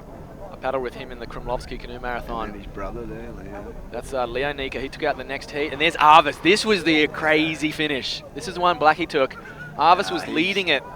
He's turned off there. No. He had turned. He was cruising. He was about a board length out of missing qualification. I think he's got a lot more to give.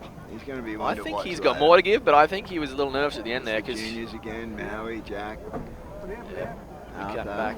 This is back. Arthur Santa Cruz, that board. Look at that board. It's basically a rectangle. And it's had 2 victories this morning in the heats. Jessica Souza and Arthur both took the wins for Team Brazil. Connor Baxter looking sharp. He did look sharp. You think he might have sent a little message to the rest of the boys saying, I think he kind of look how fresh I am? First heat of the day, he just, I think he wanted to blow the cobwebs out. He watched a pretty solid race yesterday. It was, I know myself. You get inspired from seeing races like that, and it makes you want to get out there. It makes you want to push and want to win and get that. So I think he wanted to just show that he's here. He's here to race.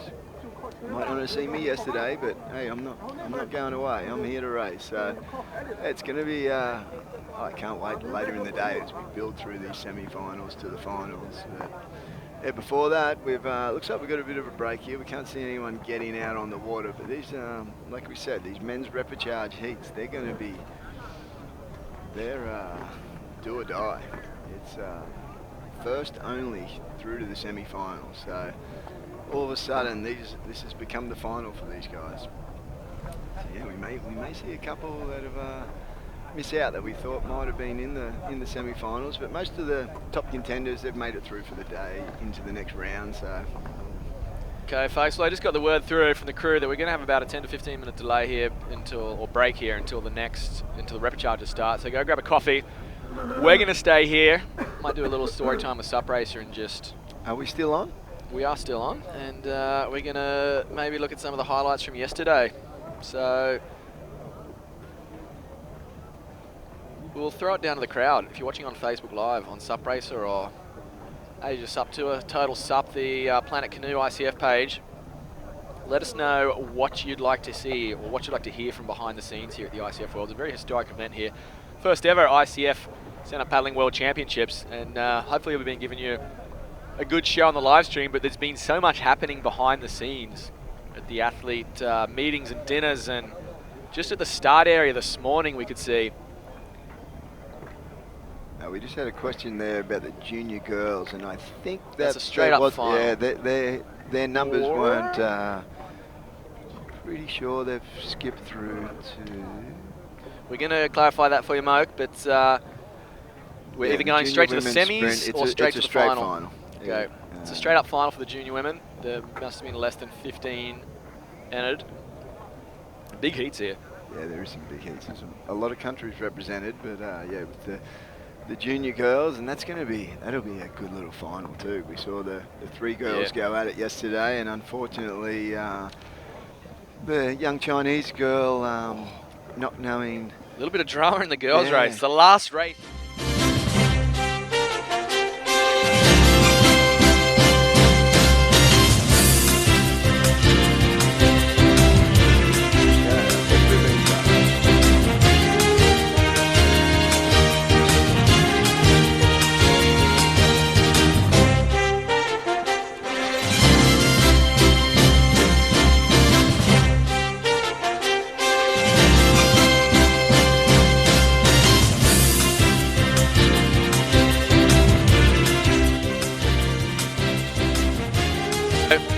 We're just watching some highlights from yesterday's race. Thanks for that banging intro music there. Caught me off guard. But we see Sonny basically led from start to finish, as did Boothie and the Sulio boys. This is where they broke away, and they pretty quickly established a runaway lead that shut the door on the podium. But I like the battle there for fourth place with Kenny, Vinny, Lincoln, who was up there early, and Ty. And there, Lincoln, we saw him just, this is where he got reeled in by the peloton. He lost touch with those that chase pack. So Link didn't have a good day at the office yesterday, not racing today, saving it all for the beach race tomorrow. And this was the moment when Bruno Husulio tried to make an attack on Boothie that didn't really pan out. He couldn't get away from Boothie. And Michael Booth, this was the start of the last lap, straight up the inside. Caught Daniel a little bit off guard. They stuck together all the way through that the first part of that last lap. But then Boothie, we knew he was going to try and attack. And this, I'm pretty sure this next turn we're going to see here was when he made his move. He just got around that last buoy. He got around it clean, and Bruno kind of caught his nose, and that was basically, that was when it all happened.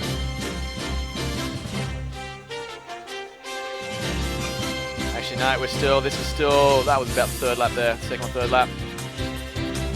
So it's impressive. I talked with Daniel last night after dinner, and he was pumped that him and his brother got to share a podium. Not the first time they've shared a podium, and it certainly won't be the last, but they were very, very proud to see the Hungarian flags flying.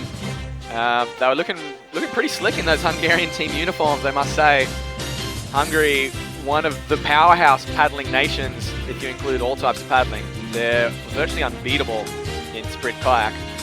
And one of the early SUP women, Christina Zer, won a couple of gold medals in the women's K4 for Team Hungary. So Hungary got a big legacy of paddling, very strong in the canoe world, and this was the pivotal moment. That was the moment. Where the Hungarian boys, Bruno and Daniel Husulio, got ditched by Boothie. About it before, and is he dirty? Yeah, he wasn't dirty. No, he knew it was going to be a tight turn, and he wanted to get the inside, but Boothie had already made that, and then he just didn't panic, but just didn't get it around quick enough, get that nose back into the wind, and that was enough for Boothie to sense the sniff, and he took it on, didn't he? Last 2K home, just powered to the finish line. He basically tried to sprint from probably the 1,500 metre mark to the finish. Yeah. He was hammering. We saw his GPS at one stage was 12 kilometres into a headwind. Yeah, well, you know what? When we looked at the times last night and the distance, I think these boys averaged just over 11k an hour for the whole race in those conditions. Is impressive. Just silly. And that is ridiculous. Even speaking to Daniel last night, he was wrapped to be able to hold the B3 and hold that pace for the race. And you know, when we talk about Lincoln dropping off, anyone that could have held in this pace, like, look how excited they are. They're stoked and worn out. They were flogged. think there's a few early nights last night. You see Olivia and Sonny got horror starts. The gold and silver medalists there both kind of slipped at the start. It was Lena from Brazil that got the best of it. Taryn from South Africa went out pretty hard. But Olivia was setting most of the early pace. That first lap, you see Fiona Wild, Rika Okawaki, who was one of the stories from yesterday. But Sonny just so strong and so smooth. She didn't take her long to sit out front. Olivia, Fiona, Suzak sat on her tail. And for a while, it was a quartet going for the 3 medals. Sonny, Fiona, Olivia, and Suzak there on the screen. This is a replay, highlights of yesterday's distance race if you're just tuning in, folks. But Sonny, pretty much the whole race, didn't matter if it was headwind, sidewind, not much downwind, but whichever way the wind was blowing, Sonny looked comfortable. And she basically just controlled the race from the first to the final lap. This could be the pivotal moment here, the start of the second lap, where Fiona just got a little bit caught up on the buoy. They lost about 2 board lengths straight away. Yeah, here we go. Fiona just missed the turn there. And you can see this was only about 60 seconds later that Sonny looked over her shoulder and said, all right, it's on, we can break him here. And that was the race. It became a 2-horse race for the second and third lap. Probably shot the lighthouse there. Beautiful drone work from the crew. But yeah, Sonny and Olivia just ran away with it after that. And for pretty much the entire second half of the race, Olivia did lead a little bit for most of the second half of the race. Olivia was just hanging on to the back of Sonny. She said she could feel that Sonny was just so strong. And one of the boys got a bit of a free ride there as well. Yeah, he enjoyed that. If he was in the mix for the medals, that would have been some interesting discussions. But Sonny and Olivia, Sonny just set a pace. They broke Fiona and Suzak pretty quick. By the end, it was close to a kilometre. You can see it just looks like she's cruising there, but they were holding a good tempo. And this was the second lap there, and they still had a good 7 kilometres to go, and Sonny was she was powering that tempo the whole time. And by the time they got in towards the final lap, she broke away from Olivia. As we were talking about earlier, they basically had a bit of a chat, and Olivia said, you go for it, because I'm spent. And Sonny crossed the line. She didn't leave much out in the water either. She was pretty exhausted, but there you go. She was relieved that it was over. It was very, very tough conditions to be paddling in. I don't think that race is going to go in Olivia's top 10 most fun races of all time, because she said that was an absolute grind. so,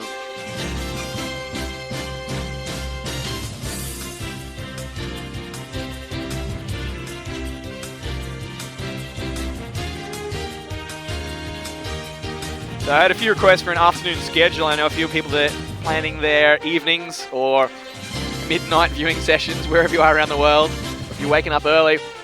We've had a slight delay. I think there's a couple of photo finishes in the earlier men heats. They're still analysing very, very closely because some important qualification implications on the line there from those first 2 heats. We're going to have a look at the schedule of what at least was originally planned. We might be running slightly below.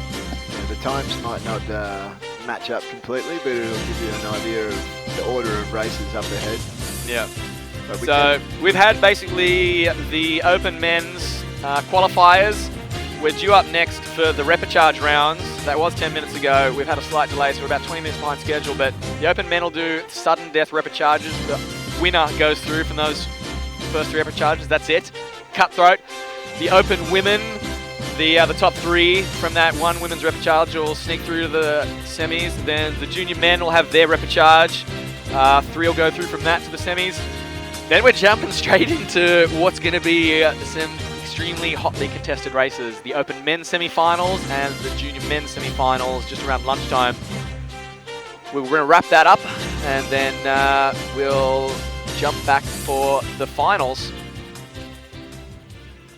So I believe the women's races this morning were the semi-finals. They'll go straight through the final. The men's were essentially the quarterfinals, or the round of 64, whatever you want to call it, and then they'll go through to the semis.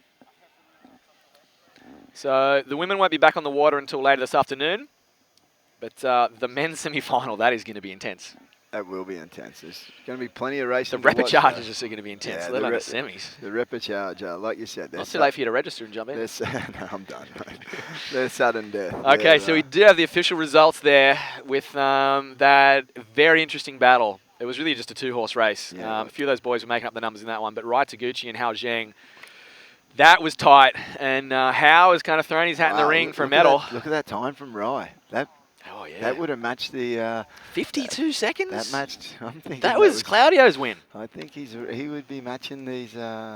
We did say he wasn't letting it off there because he had Hao next to him, and I think he really wanted the win in that heat. He had more to give, so this is going to be interesting to watch later on when we see these times, because it's the conditions are quite... They're going to be... there's not really any disadvantage or advantage from any heat. It's going to be quite fair all day and quite even, so...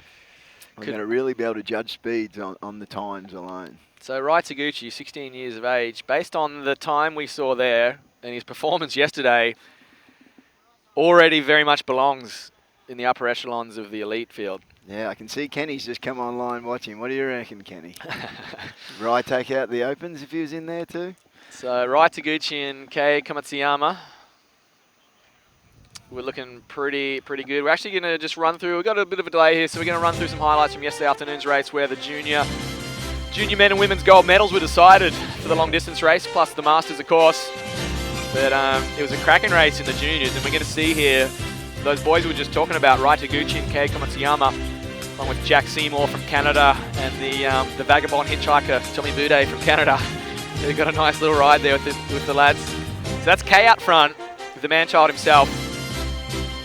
He got the silver medal in the end. It was Rai Taguchi who went on to get the gold, but the top 3 boys had a great battle the whole way through. They broke away early, didn't they? They broke away very early, and the only one that could stick with them was Tommy.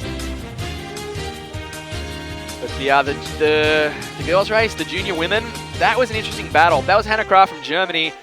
Actually, that is Hannah Kraft from Germany. She was actually going for a medal and then pulled out on the first lap. I didn't get a chance to chat with Team Germany and find out what happened, but she was a DNF from a virtual medal position, which is a bit disappointing. This was Hao Ting-Zhu, and this was a little bit of a dramatic story, because right there, she's leading the entire field, but at one point she ended up drafting one of the guys, and the protest filed, pretty blatant, follow the rules, she was a DQ. Yeah, so she went from... It's unfortunate because she was paddling so well, and we won't... She would have been automatic podium. She would have been on the podium. For sure. It all got taken away from her, but the rules clearly stayed. Pretty clear. You know, and, Cannot draft. And it was not a short time either, you know. We were talking about it live yesterday. They dropped Tommy. And it was a real shame because we really thought if she just paddled on her own steed, she would have been on the podium anyway, but you don't really know now where she could have finished. Yeah. She was leading early. They did drop her. Mew and Brianna from New Zealand were looking strong there. And they ended up having an awesome sprint finish. They had a photo finish. Hopefully we'll get that on this highlights package. But I think Zhu's going to have to come back in the sprint race to try and get a medal. We're presuming they just weren't aware of the rules. I don't think there's anything sinister. Nah. Because it was so obvious what they were doing that they clearly just weren't aware that it wasn't kosher. But here's who we're talking about. That was... We're going to jump back to that in a second. This was the lead trio in the boys. Rai Taguchi, Kei, and Jack Seymour from Canada. 1, 2, and 3. Yes, I see the starboard, the 4-5 board. But there's Takao Yokoyama. She blitzed it in the Open Women's, which was important for Japan because they ended up... Sorry, the Masters Women's over 40, you're right. They ended up with 3 gold medals in the end. But Rai, we picked he was probably the gold medal favourite. And in the end, he just had a little bit too much for his compatriot. And Jack hung on for most of the race, but in the final couple of kilometres, they did ditch him. These boys are so light on their feet, and even them, the conditions yesterday, they're making hard work of the That buoy turn was rough. We saw a few crews struggling to turn 180 into that headwind. Yeah, that's beautiful drone shots here. The backdrop is amazing. So you can see yesterday it was overcast, it was grey, and not hazy grey, that was cloudy grey. And you see, I love this one. This was when Sven Rasmussen tried to do a backhand turn. And he's like just struggling in that wind. He can't get the board around 180. He ended up doing a pirouette the other way.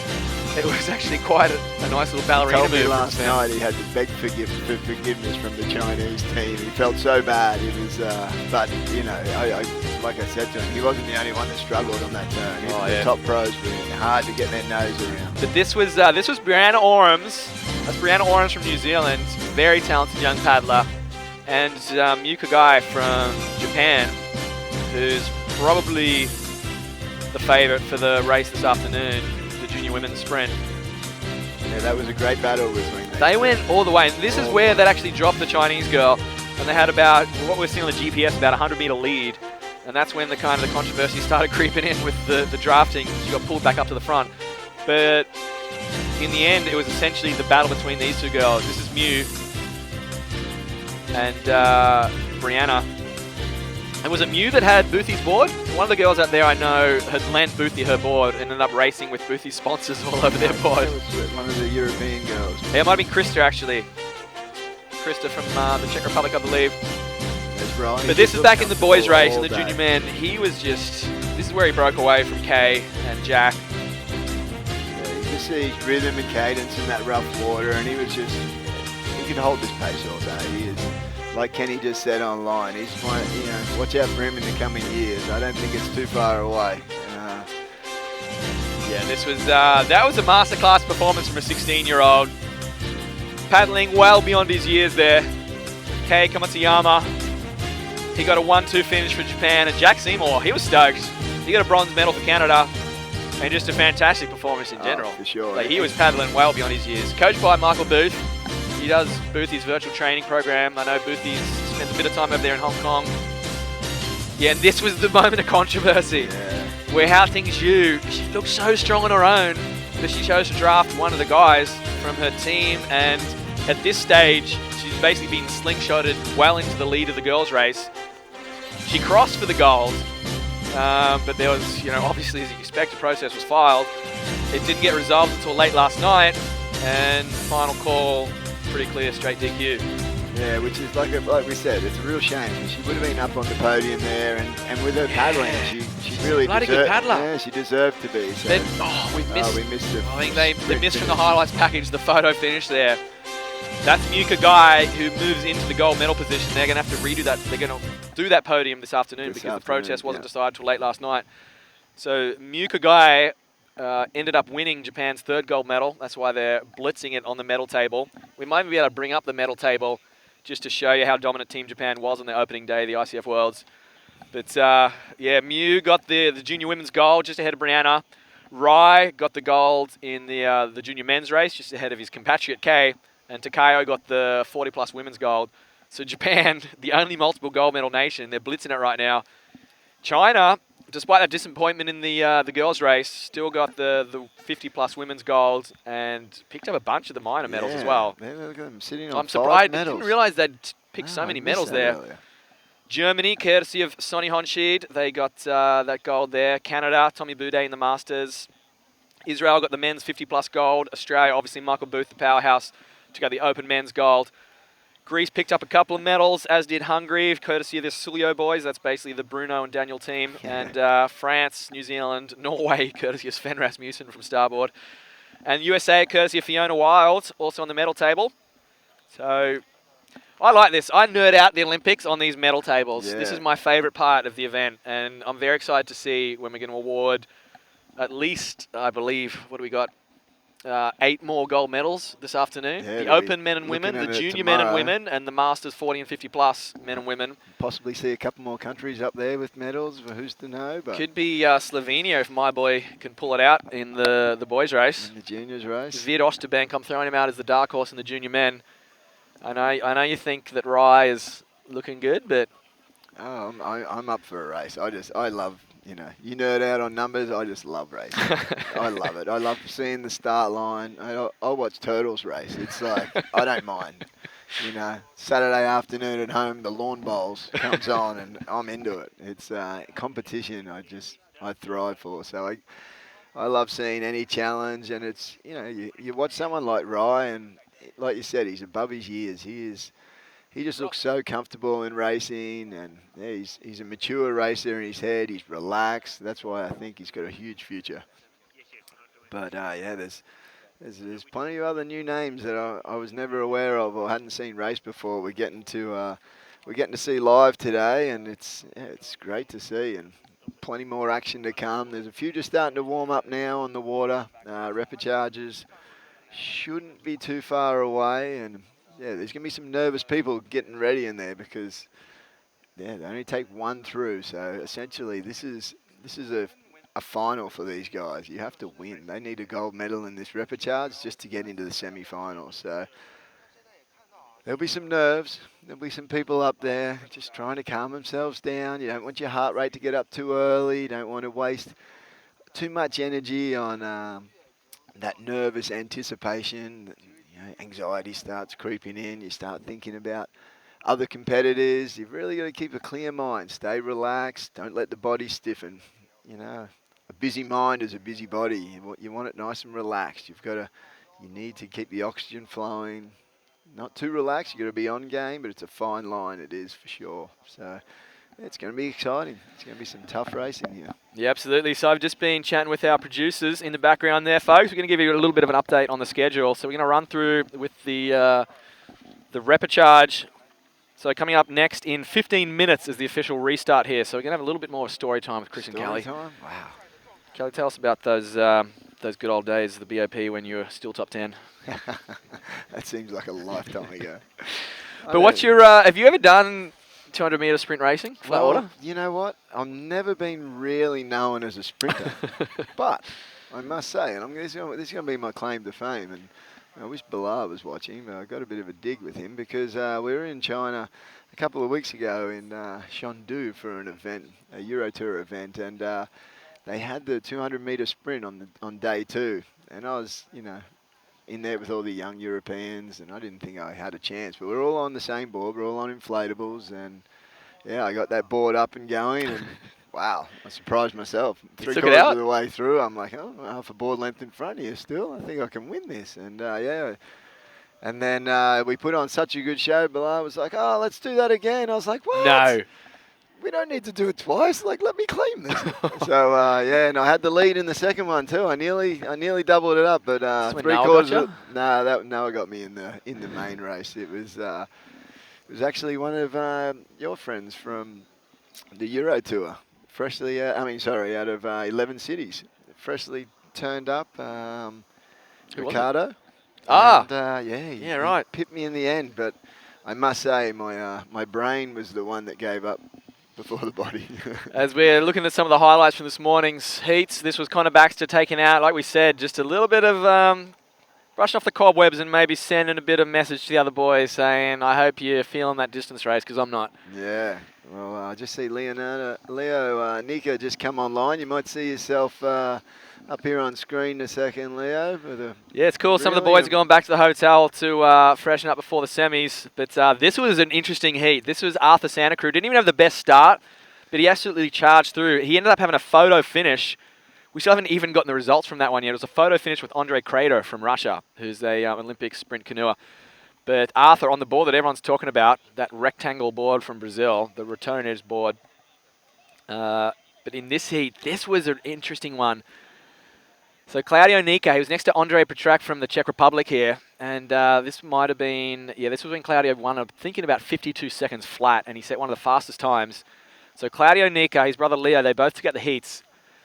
Claudio took out the third heat of the day. And in the fourth heat, it was Leo. But here we go. Leo, if you're watching the live stream, mate, there you go. There you are, mate. Textbook. Looking good. You actually were 2 seconds slower than your brother, though, so you got to get a move on. 2 seconds easier. So this was the heat of death. This was the fifth heat. That's Alexei Sedenko from Ukraine, Ty Judson, and Blackie from China. Blackie. He's our dark horse pick. And then Arvis Ilians, who had the slowest cadence but the fastest speed, at least in the first 100 metres. Sebastian Brendel might have been in this heat as well.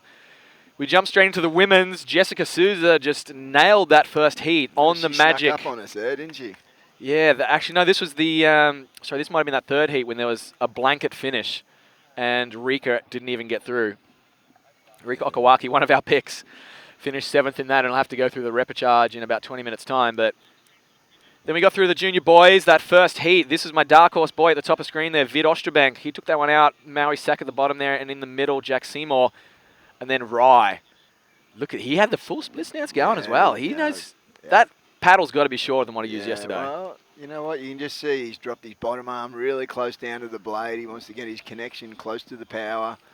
That's a technique. But then Hao Zheng, right next to him, Hao Zheng from China, pushed him all the way to the line. And this, we believe, was a 52-second race as well. So they matched Claudio's time. Right. Right, stepping it. I said I hadn't seen him sprint, and I wasn't sure how he'd back up from the distance, but he set one of the fastest times of any division right there. G'day, Bart. Good to see Bart Deswart, Melvin, the crew tuning in. I see Sai, lovely partner of Daniel Hasulio, tuning in from back in the hotel as well. We'll see Sai and Daniel and all the crew over there at the 11 Islands Tour in Thailand. I believe, aren't you racing this weekend, Sai? Is she doing the sprint or the technical? Not too late to enter, Sai. I thought she mentioned she was racing. Okay, so can we get some of the, do we have any of the results that we can scroll through from the open men? I want to see who got the fastest time from what we've seen. I'm pretty sure we gave it to Claudio. From today. So we're going to try and give some grey hairs to my production crew. I just request random things on the fly. Amazing team. I'm getting a little spoilt here at the crew we got behind the scenes. So I say, can we throw up just some random heat times from this morning? I want to see who got the fastest time. We're not sure if they've even officially got the first two heats. I don't think they do yet because Claudio, okay, so 52.8. Actually, Rye got a faster time. Rye was 52.3. So Claudio Nika, Trevor Tunnington threw his hat into the ring. Let's hold this on screen. Hold this on screen because I want to talk about Trevor Tunnington. I don't know the last time he trained, and he's a medal contender for this race. All he does is foil and eat French fries, but he's in incredible shape and clearly still incredibly fast. If Jenny Kotsur, I've been following this guy on Instagram the last 6 months, building up to this race. He's another one of those ultra dark horse canoe paddlers. A little bit off the pace there, but you know, it could be a smoky. But Claudio Nika definitely set the pace in that one. We'll go through to heat 4. So 52.8 was the fastest time so far for Claudio, barring what happened in the first two heats that we don't have the times for yet. There you go, Leo Nika took his foot off the pedal a little bit at the end, but his younger brother got him on time. So you have to pick up a little bit for the semis there, Leo. But that's Alan, Wu Ying Lin from Hong Kong. Wu Lin on the screen there. We just call him Alan. And I got the word through a couple of days ago from Brian from the Hong Kong International SUP race. Said, look out for Alan. I'm calling him as a medal contender in the sprint. And he didn't disappoint. He was basically side by side with Leo in that fourth heat. Ole Schwartz from Germany, who's actually been paddling for as long as I can remember. He was at the first Lost Mills about 7 years ago. Good to see him still involved. He's another one of those canoe boys that crossed over very early. He was German champion back in the day, and clearly a good sprinter. We're going to go through. I want to see that final heat because this one was tight. Do we have the times yet of the fifth heat? Okay, so I just got the word. We don't actually have the times through the fifth heat. They're still analysing, I believe, the photo finish footage to see who even qualified through and in what time. But we jumped into the women's, and as we picked, Katarina 100 strokes a minute Stenta just took the most extraordinary cadence we've ever seen. She went through in 104. Lena Ribeiro from Brazil just behind her, but Yang Lu from China was pretty impressive. She almost took that one. So Katarina possibly setting a record today for cadence. Kelly Marquez counted 105 strokes just over a minute there, so about 95 strokes a minute. But Jessica Souza was probably the result of the day. Let's hold this one on screen for a bit because this was a stacked heat. Jessica Souza took it out. She borrowed the magic sprint board from Arthur Santa Cruz, her compatriot. That rectangular design, it's unique. And it's clearly very fast, and Jessica's clearly a very strong paddler. She did it in 101, which I believe was the quickest women's time, and it was the heat of death because Olivia Piana, Fiona Wilde, Taryn King, who's one of the medal contenders in the women's sprints, Sonny Honchid, yesterday's gold medalist, not her favorite discipline, the 200 meters, but she got comfortably straight through to the final. All these women qualified to the final. They're called heats on screen, but it's essentially semi-finals. Suzak Molinero just snuck through, and by 0.2 of a second, Rika Okawaki, who was one of our picks after her performance yesterday, has been ditched down to the repechage, as has Stephanie and the rest of the followers in that one. So that was very, very interesting.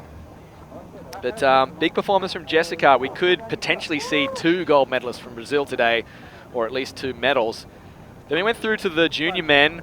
the boys race, the 18 and under, and this is where we saw our dark horse boy. He went through in under a minute, Vid Oosterbank.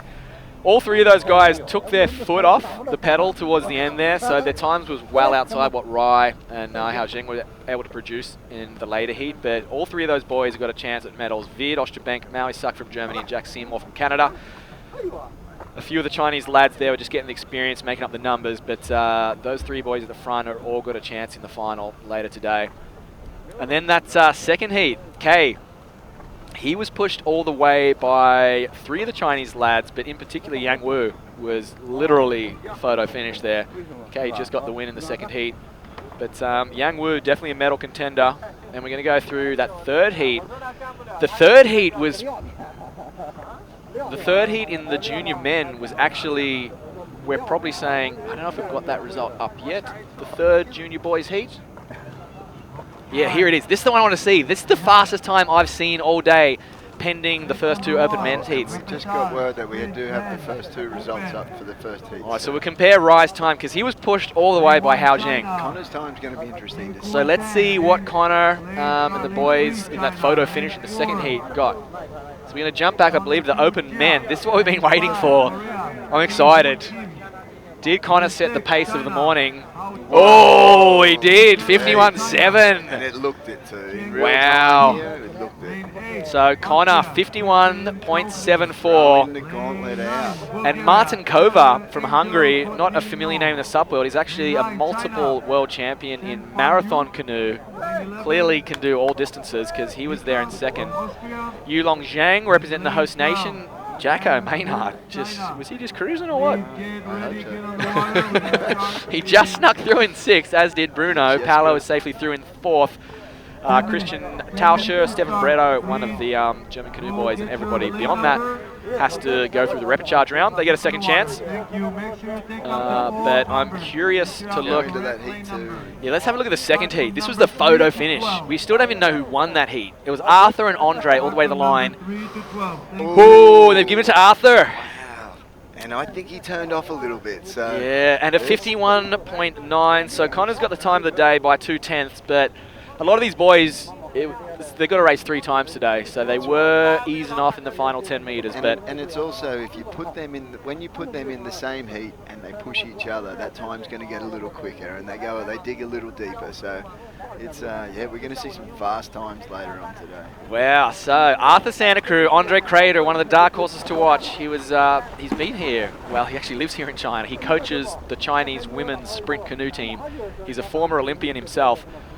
He also ran the ICF development camp here last week, and he set a cracking pace. Definitely the fittest looking bloke you've ever seen. Kenny Kaneko a little bit off the pace. He's not really known as a sprinter either. Li Zhang though from China. That would have won a couple other heats. Yeah. Time, so. Yeah, there was some fast times in there. We saw Nikos from Greece, Liran Maklev, yesterday's top 10 hero. He also snuck straight through to the semis. Our competitors from Korea, China, and beyond are going to have to go through to the repechage round. But Joop van Bakkel, used to paddling 200 kilometers, not 200 meters. 11 City Tour runner up there. He was actually, it showed the talent yesterday in the distance race. He was 12th by a pretty long margin, and he said he had the right board, he had the right distance, but he just couldn't stick with those leaders. He actually said if it was one more lap, he's like, I was starting to mow him down. I reckon I would have been top 10 with the 4th lap. And this is the 5th heat, which we were also missing, and this was the crazy photo finish. So it's gone to Arvis. Okay. I still reckon I want to replay that footage. Yes, I saw that's Blackie, isn't it? Yan Chen, that's Blackie. So I thought he got him on the line. We've got a bit of an angle here though, but yeah, I guess they got the photo, they got the camera up there on the finish line. We trust the 7 guys looking at that photo footage that they probably did a better job than my naked eye. Sebastian dropped down. Sebastian's gone into the repechage. Wow, but yeah, Arvis, he had one of the lower cadences, but clearly one of the higher paces. Blackie Yan Chen, very much the dark horse to watch out for, but I'm really excited to see Alexei Sedenko. I've paddled with this guy in Kiev in Ukraine a few times, and he's notorious for doing long distance races without swapping sides. I've seen him do an 8-kilometer race on one side. He's a machine. Ty Judson, also not really known as a sprinter. He's a freshly minted Aussie long distance champion. That downwind race they did in Victoria last week. Raced very well yesterday. I'd say he's an outside chance at a medal in the sprints, but he'd have a lot of work to do. Some of the boys actually decided to sit out today's race. Lincoln and Daniel didn't take the position on the start line. They're saving themselves for the beach race. Ty, though, having a crack. There's also, you know, you can see these 3rd, 4th, 5th and 6th positions. Some of them, you know, if they weren't being challenged, they might have been saving themselves for the next round. So the semi-finals for us will be a true indicator of who wants this. Who's going to be the true contenders, because they're going to be hot. Yeah, it's going to be the semi-finals, which are coming up. If you're just joining us, we're a few minutes away from the restart, which will be the repechage. The men's 3 repechage heats, where there's just one winner going through. So there'll be 3 men's repechage coming up. That's next on the schedule. Then we're going to go straight into the 1 women's open repechage, where 3 will go through to the final. We got a junior men's repechage, and then probably the highlight of this morning's broadcast, before we take a break and come back for the finals, is going to be the open men's semi-finals. Yeah, they're going to be hot. Where I guarantee you, by pure mathematics, a lot of big names are going to get dropped. Yeah, well, sometimes, you know, I know in a lot of races, in Ironman style races in Australia, sometimes the semi-finals are not harder than the final, but more crucial than the final. Once you're in the final, you're there. Anything can happen in the final, but you've got to qualify. And there's going to be there's going to be 12 guys on the line there that are going to want to try and qualify for that final. So there's going to be some hot, intense racing throughout the day, but yeah, the intensity is not going to ease off very time soon, because this repechage, and I just heard the speaker, they're all getting their lane numbers now, so I don't think we're too far away from this first repechage. We're going to have a look at who's starting in the repechages, actually, and see who to watch out for, because there's only one person going through, one guy's going through from each of these 3 repechages. So as you can see on the bottom, one to the final, the rest are straight out. Angel Korinov, I think he was a silver medalist last week at the Marathon Worlds. Christian Tauscher is a very talented paddler, as is his compatriot Mika. A few of those Chinese boys, we're not sure what to expect from them. Ki Kim from Korea. Ooh, I don't know who to pick out of that one. Let's scroll through and see, because I know there's a couple of in the second and third repechage. Let's have a look. That was the first heat draw.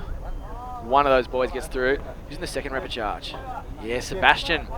So a much smaller one. That's going to be tight, because Andre Petrak, he was actually pretty close to Claudio for the first 100 meters of their sprint. Sebastian Brendel was 7th in his heat.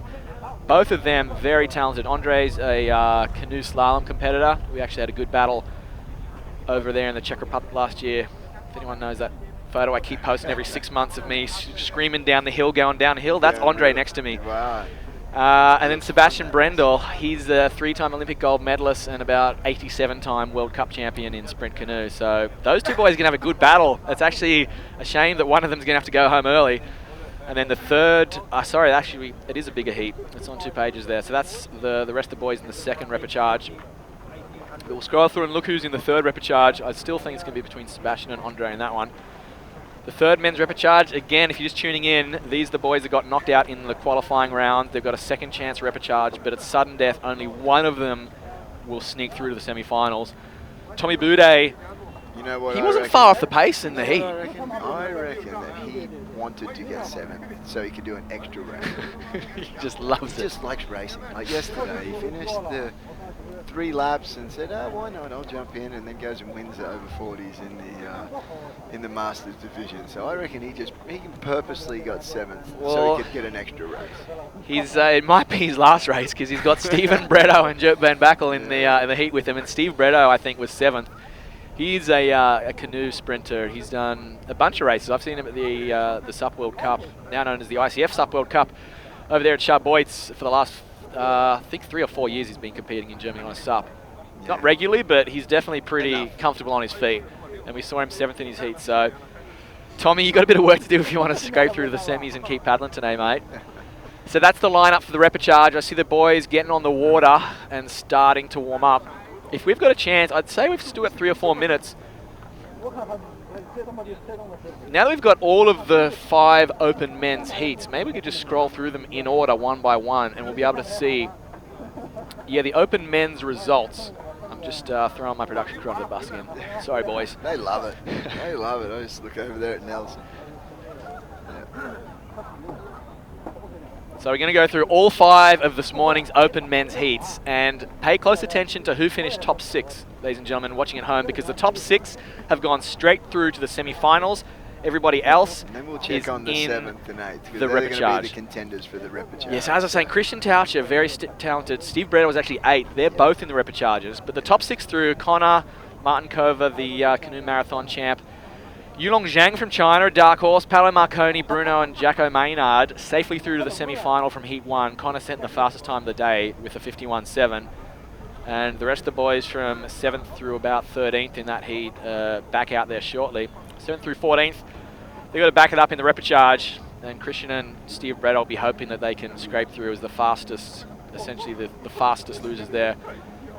But Arthur Santa Cruz got the photo finish with Andre in that second heat. Also qualifying straight through to the semis was Li Zhang. So China's already got a couple straight through to the semis, and we haven't even seen Blackie yet. Kenny Kaneko, Nikos from Greece, Liran, all straight through. And our buddies from Korea and China are in the do-or-die Repechage. But Arthur definitely throwing his name in the ring for a gold medal. Oh, yeah. Yup, he's also back out there. He's got a bit of work to do. He prefers slightly longer races. So we'll go through. That's the second heat. There was 5 open men's heats this morning. And as you see, already some talented paddlers dropped down in the Repechage. Claudio Nica, though, we went breakfast this morning, just you and I, just having a nice little chat there. And I said, throw out a pick. And he said, well, Claudio's pretty good. He's one of my picks. You didn't pen it in, but you kind of penciled it in. Yeah, I pressed firm with the pencil. Yeah. I didn't use a pen, but I think he's up there with a good chance. And like I said before, you know, these guys, where they've qualified, they haven't been totally pushed with, you know, the capacity across the line of everyone pushing at that top end speed. So we're not going to see that till the semis. Yeah, so we don't really know, you know, who's got that little bit more in them, and that's going to be the exciting part of the day. But Claudio, top performer there, Trevor Tunnington back out there for competition. He actually came here to film for the Starboard crew, and he decided, you know what, I'm going to do the 200 metre race. How many's he got in? That's the thing. He's got to race 3 times today if he wants a medal. Evgeny Couture, one of the lesser known names, but one of the boys I've been following closely on social media recently, and he's been pretty fired up to come here and compete. He was close to the front of that heat. Phaedon Dukas, not one of the more familiar names, but clearly a talented paddler out of Greece there. He got through in 4th. Gunwoo Kim from Korea snuck through ahead of Martin Teichmann, one of our buddies from Team Sonova over there in Germany. He's straight through to the semi-finals. And Tommy, did he just really take his foot off at the end there? Yeah, he just said, you go through, Martin. I want to race again. Because he was quite a ways back there. But Tommy's going to go through that the Repechage heat of death to try and sneak through to the semis. And so this was the 3rd open men's heat this morning. If you're just tuning in, we're waiting for the start of the Repechages in 3 or 4 minutes' time. And in that 4th heat, this was where Leo matched his brother Claudio. So the 2 Nica brothers from Italy, both straight through as victors of the opening qualifiers. But that was Alan Wu Ying Lin from Hong Kong, or Alan as we know him. He's a familiar face over there on the Hong Kong scene, does the Hong Kong International SUP race, a great event they put on every year. He was neck and neck with Leo the whole way, and he's going to be one to watch later on this afternoon. Ole Schwartz, also another one of the talented canoe guys from Germany. He was looking pretty good. The rest of the boys in that heat were kind of off the pace. This wasn't as stacked as that last heat. Basically, the top 3 there were a few meters ahead towards the finish. But Kim from the Philippines, good to see one of our minnows nations represented well. Kim Borromeo from the Philippines is straight through the semi-finals. So is Jonas Poldrak. That's the boy that got a free ride with Olivia and Sonny yesterday. Ah, yes. He did the camp this week, Kim. Kim, yeah, from the Philippines. I was out there on the boat when I arrived, and he was pretty stoked to be learning from some of the best about how to be an international SUP athlete. So good to see the Philippines on the map now. Jonas Poldrak, he's through, but the rest of the boys in that heat down into the Repechage. And very interesting, at the bottom of the screen there, Lincoln Jews, DNS. He's chosen to sit back at the Intercontinental. Yeah. Fluff up the pillow and save himself for tomorrow's beach race, where he's pretty keen to make amends for yesterday's distance race, where by his lofty standards, I mean, it's a stacked field, but by his standards, it was disappointing. Yeah. Yeah, So on social media, he wasn't that happy. Yeah, I think he's pretty fired up. And probably pretty smart to sit today's one out and save himself for tomorrow, because the boys like Connor that are going to be battling for the gold there tomorrow with him are going to be spent after today. And this was the 5th heat. This was the heat of the day. Arvis went out like a rocket. We knew he was a fast sprinter, but a rocket in slow motion. A rocket in slow motion. He was the opposite of Katarina. All power. I'd say Katarina probably took twice as many strokes as Arvis in that race. So you're pretty close. But he hung on for the win. They really came back strong in the second half of the race. Arvis was a good 2 board lengths out the 100-meter mark, but the boys caught him at the end. It was a photo finish with our boy Blackie, Yan Chen from China. He is definitely going to be one of the medal contenders, judging on that performance. I really hope that Arvis learns a little bit from that first heat. Just looking at his time there, you know. He's a few seconds off the top boys. If he's got so much power, if he can work in a bit more cadence with that power, he's going to be one to watch. He's still definitely one to watch anyway. But I really feel like if he could just lift his rating a little higher and just pick that tempo up, he could really surprise some people here and get another flag up there on the podium. Yep, and Alexei Sedenko from my adopted homeland of Ukraine. We like to spend a lot of time over there in Kiev. It's a beautiful part of the world. And a very underrated SUP hotspot. They've got a good crew there. Yeah. Andre and the boys, Alex, Slava, they're probably tuning in early in the morning. Andre's actually over here. He's the team manager for Ukraine. But Alexei and a couple of other boys are competing this week. And Alexei was very, very sharp in that heat of death. So he's going to be one to watch in the semis. Ty Judson, we'll see how he backs it up in the semifinals. Jacob from Poland, good to see the Polish crew representing. And Martino made sure that all of the Italian boys safely qualified through. The Nika brothers, Paolo and Martino, are all through the semifinals. Sebastian Brendel, 3/10ths of a second. 33 hundredths of a second off the pace there of Martino. So he's back down to the repechage and in a tough heat. Well, he did, but he caught in some rough water there. These boys got out in front, and sometimes, you know, especially if he's coming from a different background, you get that little bit of rough water. It takes away your rhythm and your cadence, and you know that if he gets a good clean start here, I feel like he's got the experience and the power. That's a good call. I can see him actually, Sebastian, in the corner of my eye, number 100. He's just walking down to the water's edge now, jumped into the harbour. Here's my boy here too from China. Something happened in his first couple of strokes, and he was right out of the race. But he's one that finished down in his heat. Old Lee. Yeah, you're gonna just see on the right of screen there. We got the wide shot. That's Li Rong. No, he's not going to hear from here. That's Li Rong from China on the... is that a 2-piece board? Is that your signature board? Yeah, it is. That's your old board there. Just on the far right of screen there, the 2-piece Sonova Kelly Marget signature edition. It's our friend on the Japanese commentary next to us. It's actually his board that he's borrowing. That's quite right. Happy about it too. One of China's medalists from yesterday. I believe he was silver medal in the 40 plus. 40 or 50 plus. I don't want to throw him under the bus with the age, but he picked up one of the Masters medals on your signature board. So you're not in the medals anymore, but your board is. That's good to see. Yeah, absolutely. And your board's going to be out there in a few minutes' time in the repechage with Li Rong, who we're saying is probably the number 2 rated athlete in China behind Blackie. And I see Sebastian Brendel, he's going to come into screen in a moment. He's just jumped on his board. He's on a board that's not much wider than his sprint canoe. Yeah. We've actually, I've chatted to him about this and said you could probably just get a couple of extra inches wider, and I reckon he'd go faster. He looks a little ginger on his feet. You're going to see him come onto screen any second now. Board doesn't have a lot of volume for, how much would he weigh? He's a big guy. He's a 7 foot tall. Big guy. Oh, but he just changed camera there. But Sebastian is warming up, going out for his repechage. And, you know, and it's a tough repechage too, because he's got, I believe he's in the repechage with Andre from the Czech Republic, who's pretty bloody quick. But also, what I was saying before, how he didn't get a good start, or he got with a low volume board like that and being such a big guy, if the water is washing around there, it really would have just altered his momentum and his cadence off the start. So if he can get some clean water, then it's a different story for him, I think. Yeah.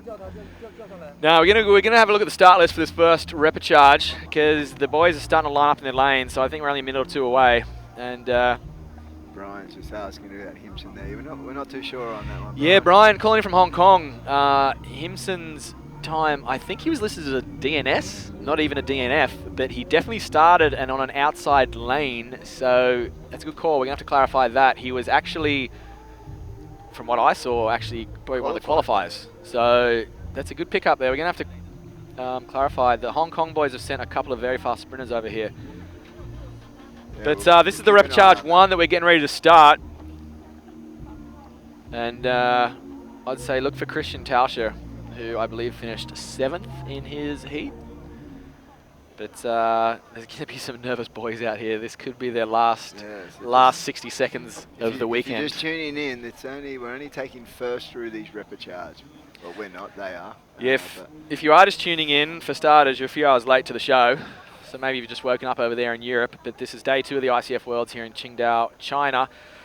And we've had some pretty stacked heats this morning. We had 5 of the open men's heat, a few of the open women's heat, and the junior men's. Now we're into the Repechage for the open men. And this is the last chance saloon to get a drink in the semi-final, which is actually coming up in about 40 minutes' time. And stick around for that one. That's going to be intense, let alone the final later this afternoon. That's going to be all time. But a few of the boys here, a few of those that were probably, from the minnows nations, just here for experience and really making up the numbers when it comes to the pointy end. They're not in medal contention, a lot of these boys, but they're getting invaluable experience.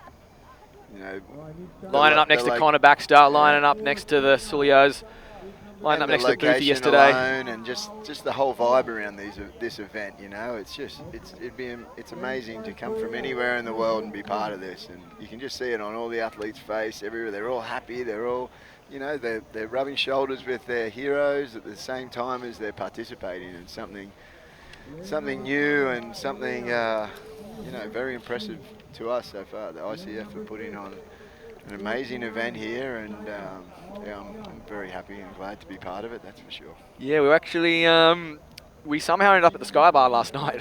We said we were going to have an early one, but we ended up at the Sky Bar on top of the Intercontinental Hotel. It's become the unofficial gathering place here. I think we crashed a starboard party or something, but Sven was buying, so we went up and said hello, and we had a good chat with Sven. And he's someone that's deeply involved in the industry and the sport on all levels. And we're just kind of going back and forth about the first impressions of this event. And there's been some hiccups. It hasn't been perfect, but we've all been largely impressed. Yeah, very much so. And you know what, those hiccups yesterday, a lot of that was due to the weather.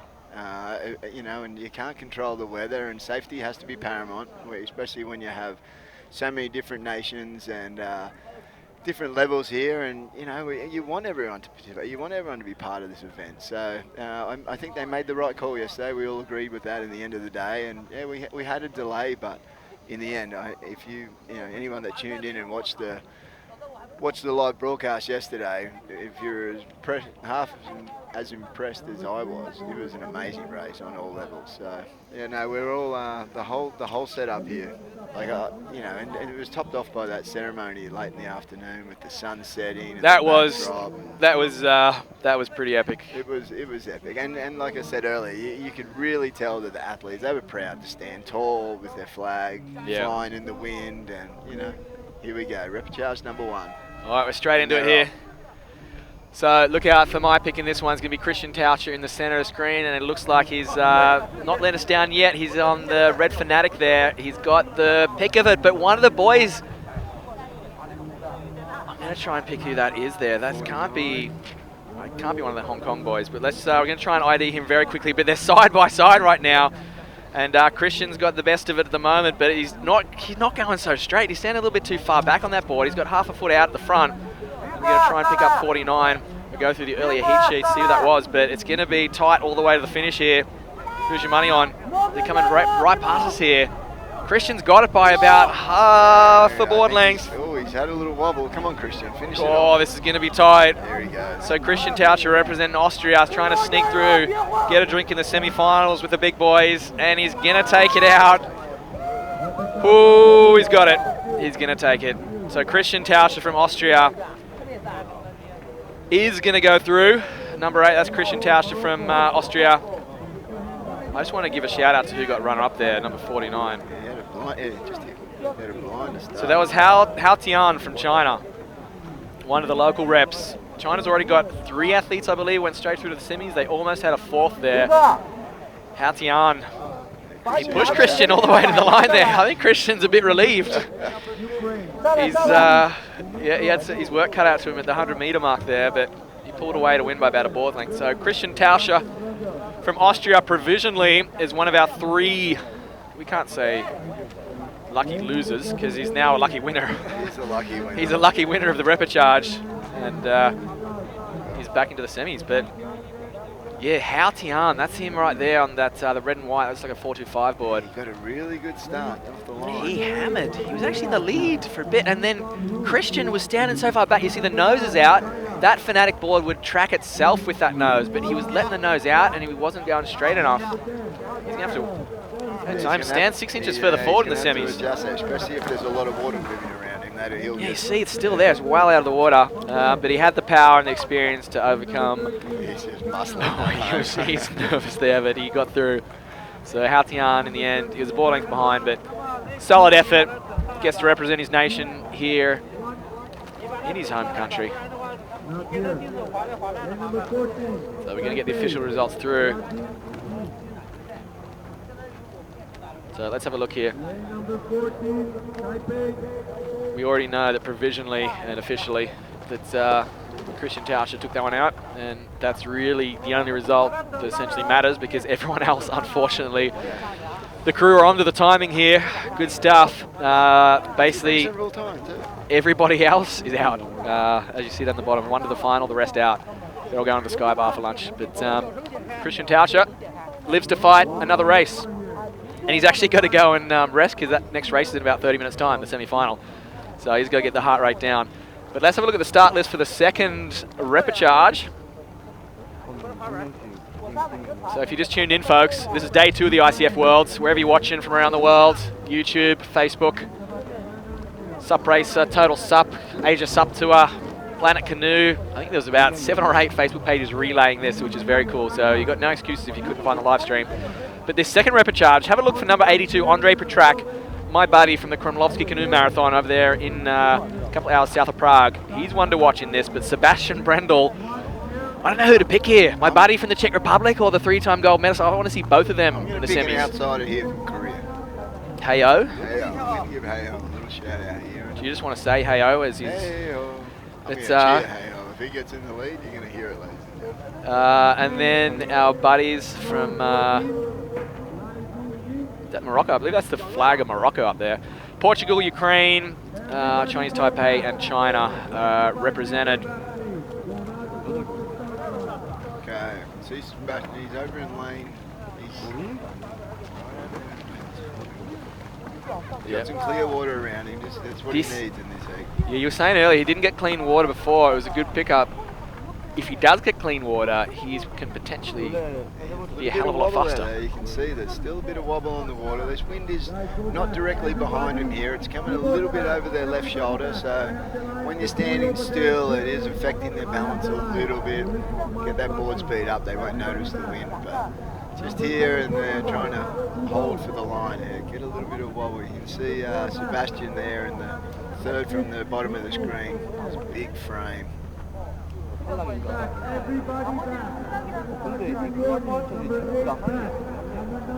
getting pretty serious at the start. They're getting told to get back behind the line. The wind's starting to pick it up a little bit. It's pushing them over the virtual line there. I can hear. That's my boy.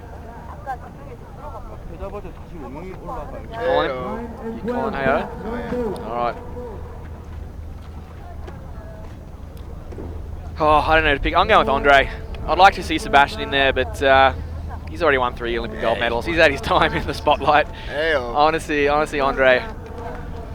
Andre Petrak from the Czech Republic. He's my pick, and they're off. We're off. They almost jumped the start there, but looks like they're way clean. So we're going to see on the far right of screen, that's Andre on that blue and green NSP, and on the far left, that's Sebastian Brendel. Oh, look at him go. That's the Olympic champion. Heyo has got some work to do, but Sebastian Brendel just all power right there. Look at that technique. He's just made of muscle, and he's got about a board length On looks like Heyo next to him, and Andre, my boy's got some work to do on that far top lane. You can see, wow, Sebastian is running away with this. Clean water. Made a big difference. If he can stay on his feet, he's got a very high center of gravity. He's carrying about 100 kilos just in upper body mass from those muscles, but he's looking good.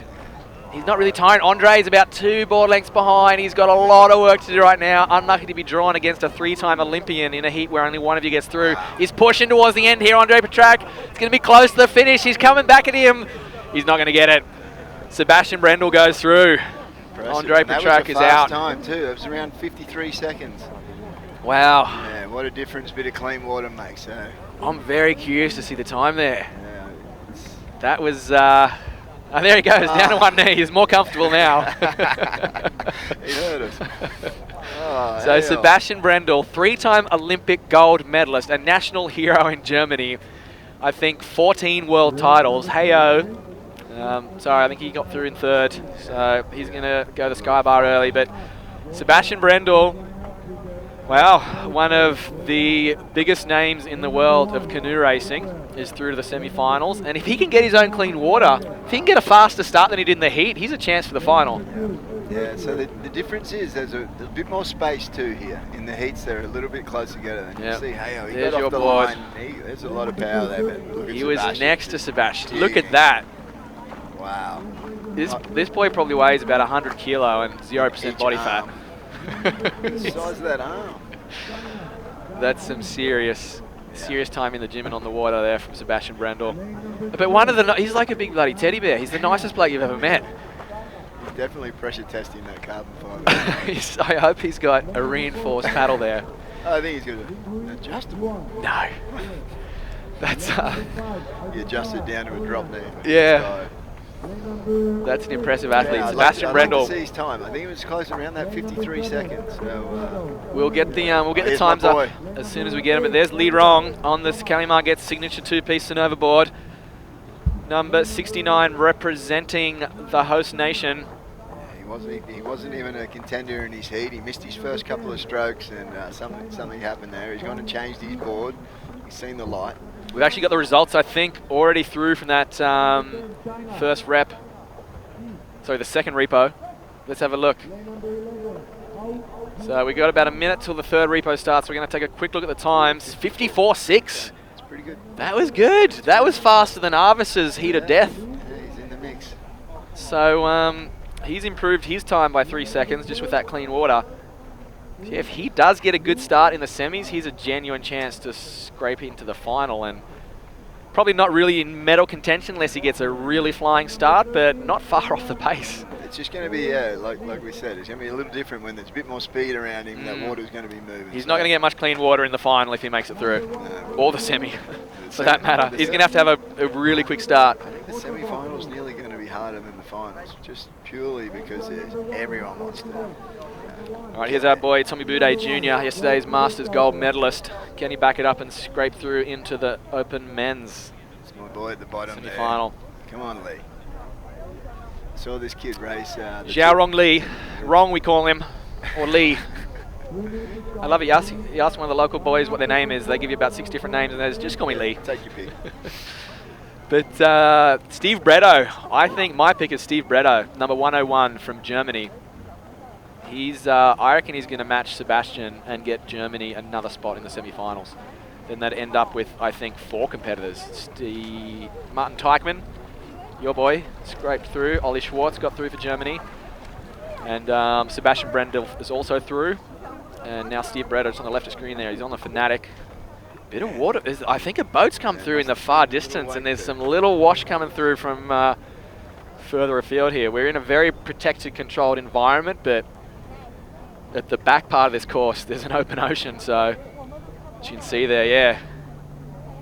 Well, the pressure's on. This is the last repechage for the Open men, so get themselves into the semi-final. Last chance saloon here in Qingdao, China. If you miss out here, you literally will be in the saloon on top of the sky bar, because that's your day done. Not just a bad before place lunch. to end up. No, I'd gladly end up at the sky bar for lunch. We'll be there for dinner, I'm sure. Yeah, well, you know, it is important to keep the throat lubricated for all the talking. So. That is correct. The boys still aren't really lined up to even here, so I there's think there must have been a trawler or something going through. Because, I mean, one of the bigger boats, because there is a lot of weight going through there. Yeah, so good call by the race officials. They're telling them to just take a breather. Or it could have been a start and a little... Could have. Tommy would have probably been happy. He likes a little bit of a bump. But I think all the Flatwater boys are grateful that they've held the start off here until these waves wash through. Yeah, well, and it's been pretty rare today. It's been nice and fair conditions here. I mean, like Chris said, we're in this port and it's nice and protected. It's such a great venue here. It's just, it's the great thing is just so many countries being represented, you know, of all levels. They're all getting a chance here and to have the second shot at making the semi-finals. And there's your boy on screen. Yup. He looks ready. Yup Van Backel. Her name is just sounds nice to say. Yup. He was the runner-up at the 11 City Tour that we were at about 6 weeks ago. That race is 200 kilometres long. This race is 200 metres long. So I think Yup's got his work cut out for him in this repo. He might be able to sneak through. It's only one. There's no sneaking here. Well, yeah, he's got to. He's basically got to blitz his way through. That's right. There's no second chances. No, this is their second chance, and it's all on the line here. There's no third chances. No third. Third chance is the sky bar. All right, they're getting ready. They're getting called back behind the... Oh, one of the boys. Oh, that weight got him. All right, so Steve Bretto is in the center screen.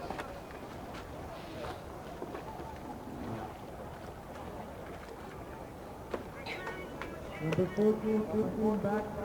Everybody else stay in your place. 1, 2, 3, 4 here, please.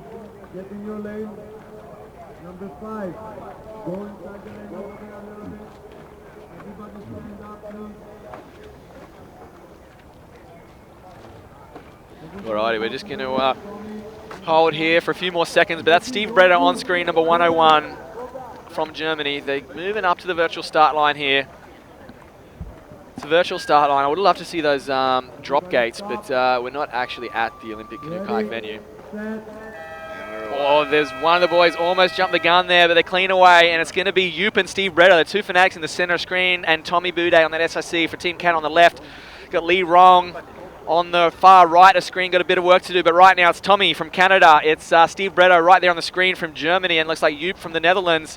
The three boys are in contention here for that one spot in the semi-final, and Tommy is motoring through the 100-metre mark. It's a virtual dead heat between Steve Bretto, Tommy Boudet Jr. from Canada. Who's going to get it? Yup Van Backel realises it's not the 11 cities. He's dropped off the pace way better board, but Steve Bretto, Tommy, they're almost going stroke for stroke. Oh, there's a bit of a move, but no. I think it's going to be Steve Bretto by half a nose. They've got about 40 metres to go. Tommy is surging. They come past us, dead heat. You can see on the drone he's got about an inch of the nose. It's going to be another photo finish. The timing boys going to be working overtime to see who gets this one. But Steve Bretto, oh, he misses half a stroke there. But I think he's got enough. And then on the inside, Tommy's doing C1 style, push the nose over the line. Wow. And who was that on the JP on the far? That wasn't Him Sen Wong, was it, from Hong Kong? Not sure why he would have even been in that mix, but... wow, you can see what happened in the end there. So that wake that came through is just coming back off the edge of the pier here, and they hit a bit of rough water right before the end, and it did play a little havoc for the finish there. But was that a deliberate shoot through? C1 so. style? I think so. Tommy knew what he was doing. He, like I said earlier, he was foxing earlier. He wanted an extra race. He just loved the race. Yeah, I thought he might have got Bretto there. Bretto just missed a stroke with about 15 metres to go, but it looks like he just surged at the death. Wow, these two boys raced before? Have they raced in sprint canoe? No. Which two? The guy in the centre, Steve Bretto, he's a sprint canoer. He's a teammate or training partner at the very least of Sebastian Brendel. Look at that drone shot. They are neck and neck down there in the middle of the course. Yeah, they were seated, I'd say, in the same lane because they're the fastest qualifiers. But okay, yeah, so I just heard in my ear, Steve Bretto. Oh, Tommy surge! That camera angle is actually deceptive. The timers are a few metres to the left of that, because the timing guys obviously have to have the perfect view for their special camera that picks up the hundredths of the seconds. So the live stream camera is a little bit off of a direct side on angle. So you saw Tommy almost had it there, but Bretto, I'd say, was probably a clear half a metre in front. It's going to be tight. But yeah, Bretto's been officially declared. I hear my winner. The winner there, Stephen Bretto from Germany. So he joined his good buddy and training partner, Sebastian Brendel. So the Germans have got 4 boys through. Quick. I can see the couple of the open men already warming up for the semi-finals. So yeah, they've got. I'd say he's got about a 15-minute breather, and then he's back out there. So Tommy Boudet, sorry mate, you're not going to get to do 18 laps today. He's that's it. That's Tommy's day done.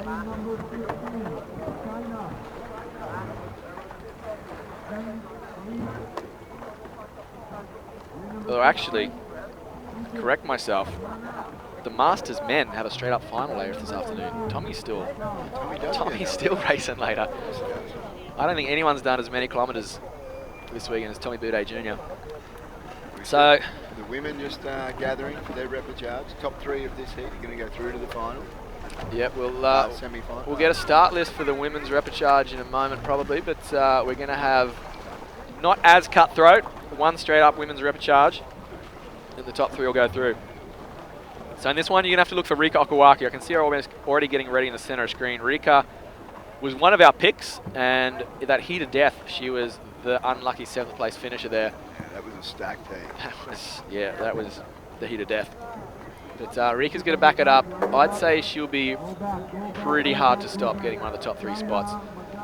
Curious to see Tanya Ecker, one of the 11 City Tour heroes. A few of the 11 City Tour crew here, actually. They've been training all year for a 200-kilometre race, and then they come to China to do a 200-metre race. So Tanya was a little off the pace in that first one, but we'll see if she can get it.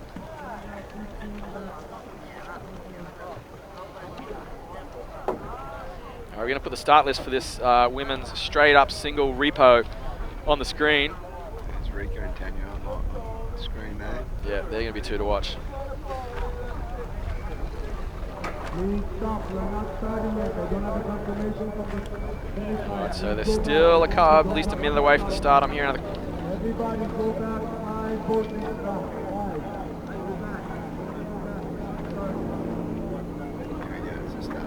5. Alright.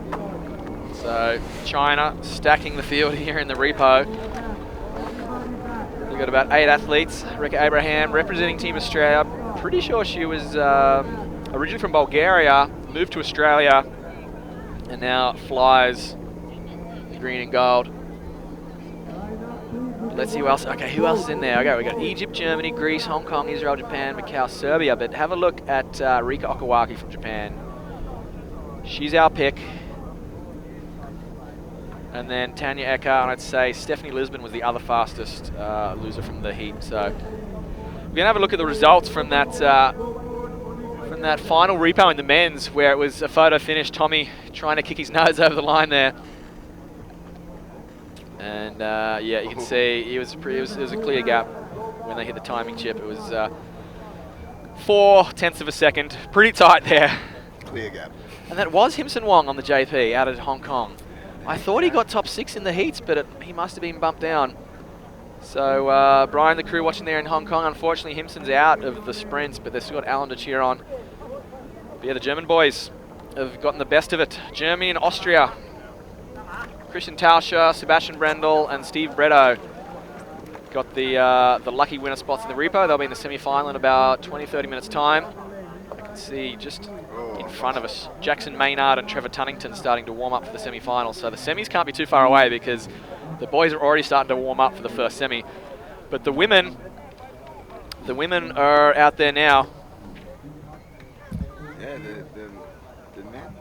the men's first semi is straight after the junior repechage. So that's after this women. So that's only 2 races away. We're not far at all. So look for Rika to bounce back from that heat where she was knocked. Tanya Ecker next to her. Very powerful German paddler. Not known as a sprinter, known as an ultra endurance paddler. But she might be able to scrape through as well. The top 3 ladies go through here. Okay, we're ready for a start. Just see that water bouncing around. Big harbour just outside this little port here, and you know, get some large boats heading through there. So sometimes Obviously, we can't control that. It just does affect the start a little, so they're just holding on. Yeah, hold the quick blade there. That's Stephanie Lisbon. Stephanie Libson from Israel. She's going to be one of the ones to watch here. All right. So the ladies in the center have qualified through fastest. So look at the center of the field to see who goes through. That's Rika Okawaki already getting that red nose out in front. She's got Stephanie and Tanya either side of her. But Rika setting the early pace though. One of the Chinese competitors, we're going to try and pick up who that is, but it's Rika Okawaki, 132, setting a cracking pace here. She wants to be back in that final.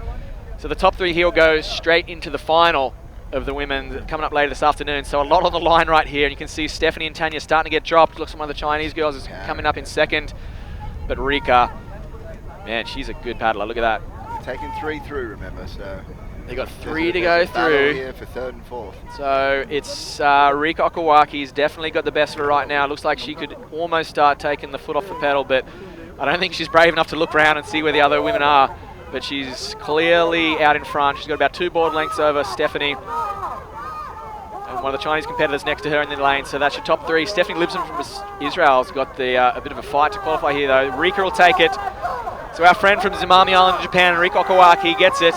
Team Japan into the semis. Looks like China might have qualified another one of their athletes. And then Stephanie Libson from Israel snuck in for that 3rd and final spot to round out the women's final later this afternoon. Yep, that was Rika Okawaki representing Team Zimami safely through. So good result there. She's all smiles. I don't think I've ever seen her not smiling, Rika. So there you go. We'll wait for the official results through, but looked like it was a nice clean start and a nice clean finish, so we can provisionally say that pretty safely Rika's into the final with the rest of the women that qualified through from the earlier heats. So we'll just take a replay at that. Look in the center lane. That's Rika on, looks like one of the SIC boards there, and straight out in front. Real punchy technique there.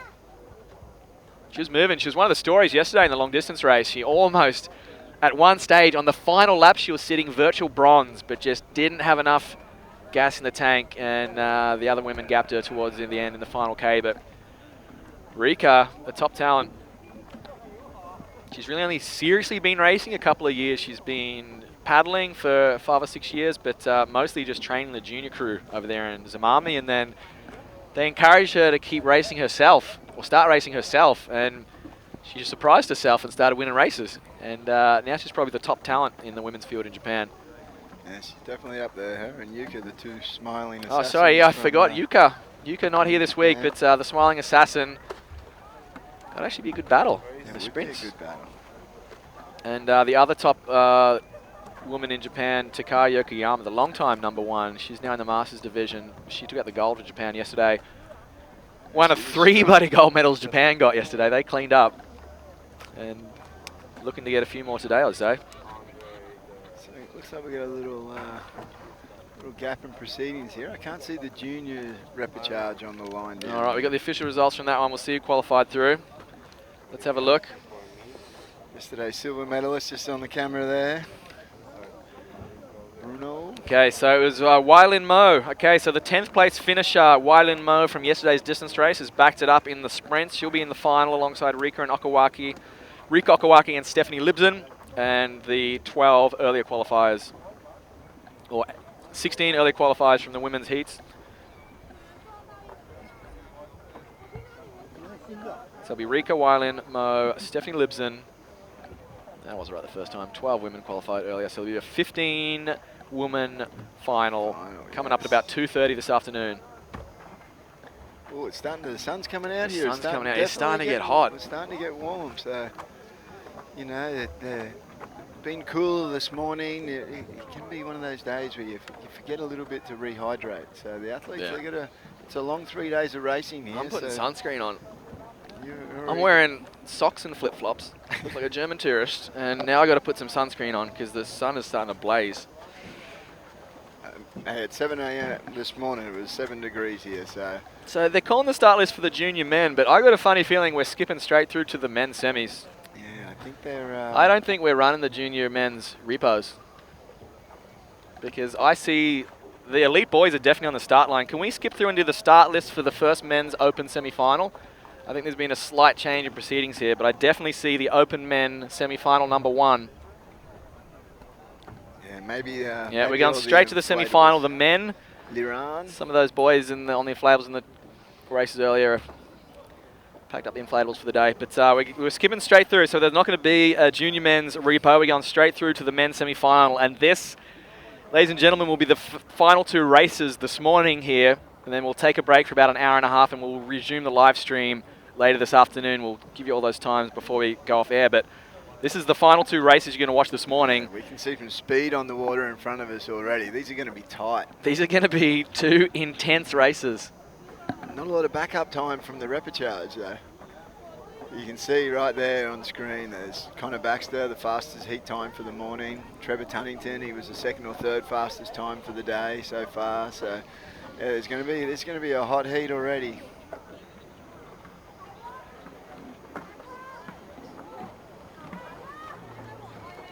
Oh, there he is. There's our boy. Here we go. These guys warming. Everyone's warming up. They're just getting themselves ready.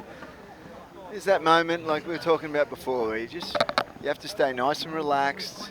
Don't want to overthink the race too much. It's those first couple of strokes are so important in a speed race like this. You want to get that. Here we go. Here we go. Okay. All right, semi-final number 1. There's going to be a couple of pages of starters here, but we got Yulong Zhan.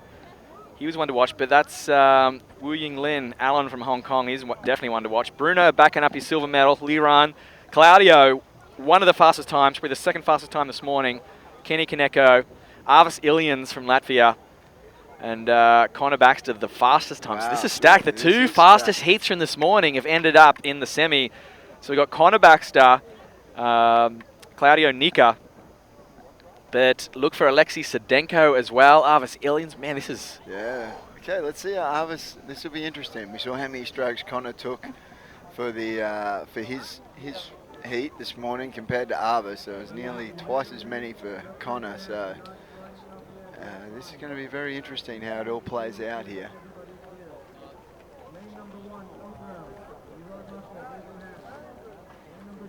Just doing a little checklist of the start line. I can hear over the announcement. Make sure they're all there, ready to. Yeah, and as you can see, that sun's really starting to beat down on these guys. It's getting quite warm here. Because there's actually 4 more semi-finals left. We've still got the junior men's semis. There won't be a junior men's repo, but there'll be junior men's semis, and they'll come up after the open men's. So we've got 4 more races left, folks. 2 open men's semis, 2 junior men's semis, and this first one is going to be absolutely intense. What's Arvis? 2 of the fastest qualifiers this morning, and one of the most impressive winners, Arvis. Even though his time was a little bit slower than the other boys, he looked very, very good. We can probably play the start list one more time, because I think they've got about a minute to start. Looks like... Yeah, they're still getting themselves ready, and that will be the difference in this race. Now Arvis is going to have a lot of speed around him.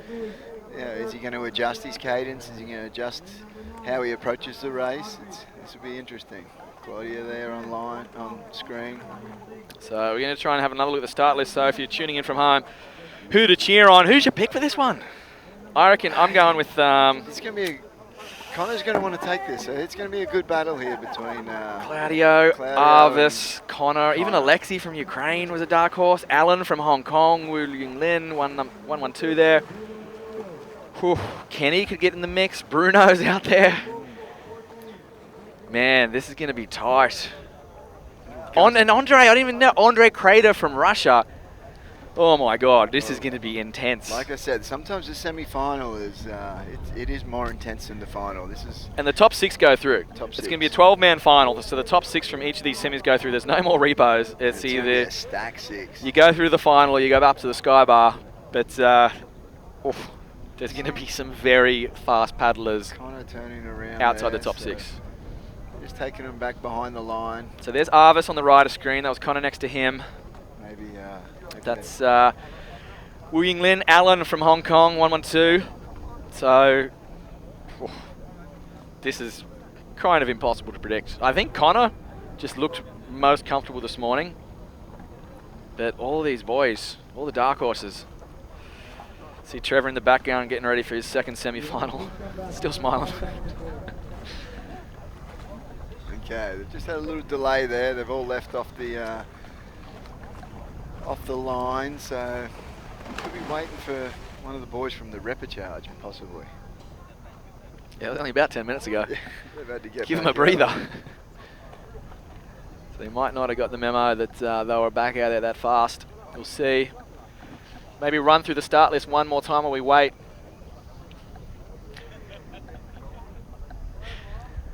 But looks like the boys are just milling around out there.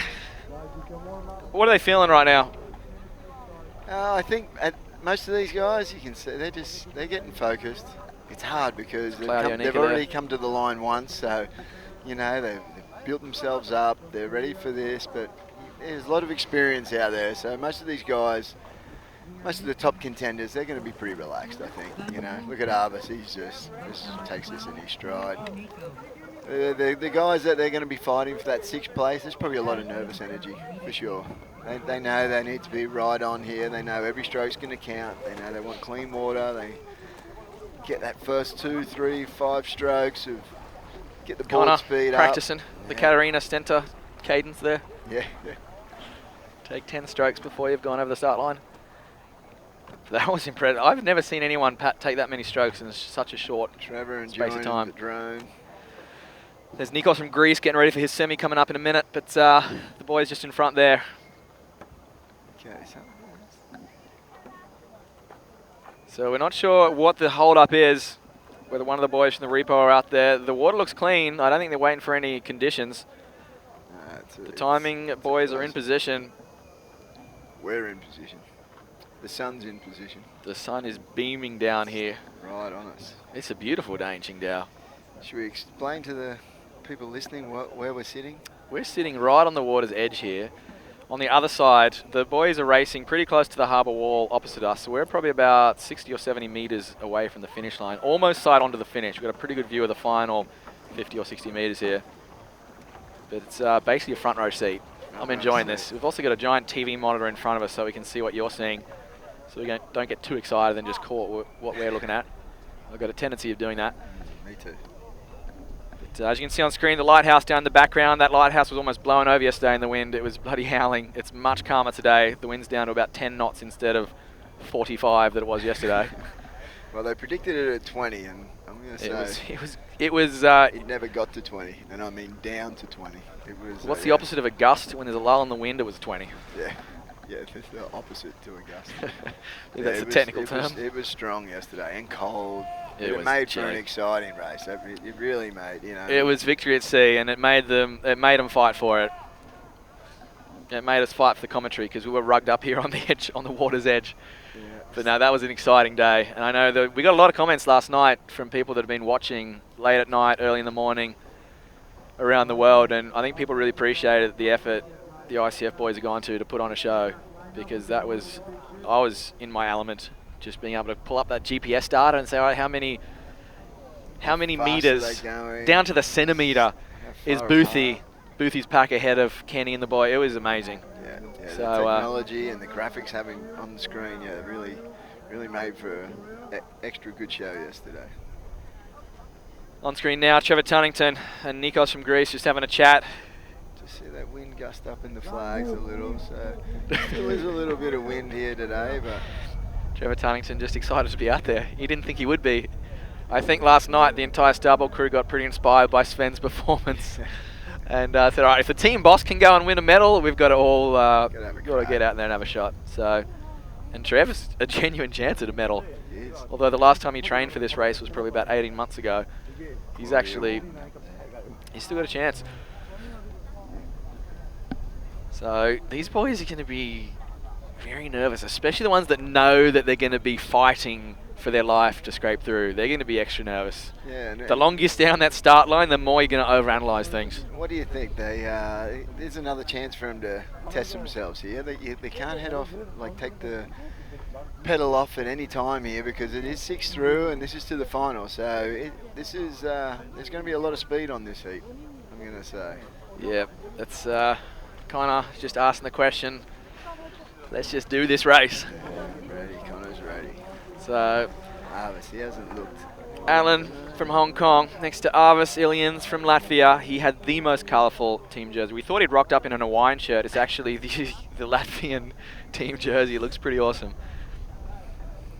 Yeah, for such a mellow-looking guy and his colourful jacket. Yeah, and he's got the wife and kid here as well. His wife's got the full team uniform, and he's got a little baby uniform as well. Nice. It's All right, they're starting to form a bit of a line here, so we can't be too far from the Connor Baxter commanding a position alongside Claudio, the two top qualifiers for the semis.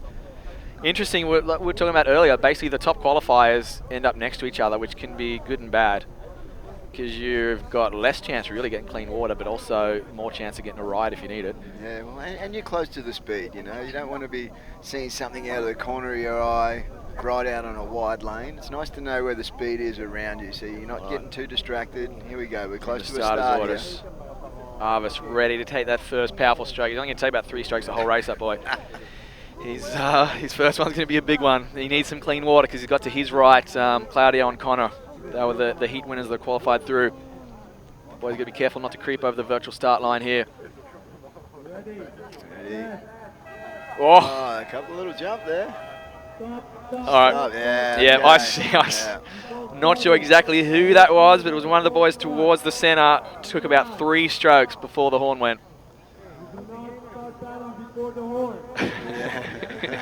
I'm not sure if you can hear the microphone, but we're getting the race director in the background there, giving the boys a serve, saying you'd each taken 10 strokes before I even blew the horn.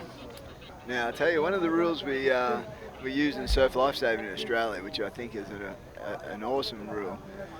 If somebody breaks, they get 1 warning, and then the whole field, the next person to break, even if it's a different guy, is disqualified. So what happens is that usually no one even, they hold off the start that extra second just to make sure. So I'm curious, we're not exactly sure what the official rules here are, but I know that's what they do in Olympic style, at least in the 100-metre athletics. The first break goes to the field and the second break's an automatic DQ, which can be very unlucky, or very lucky if you were the guy that did break first. Yeah, well, you know, you don't want to be starting, stopping.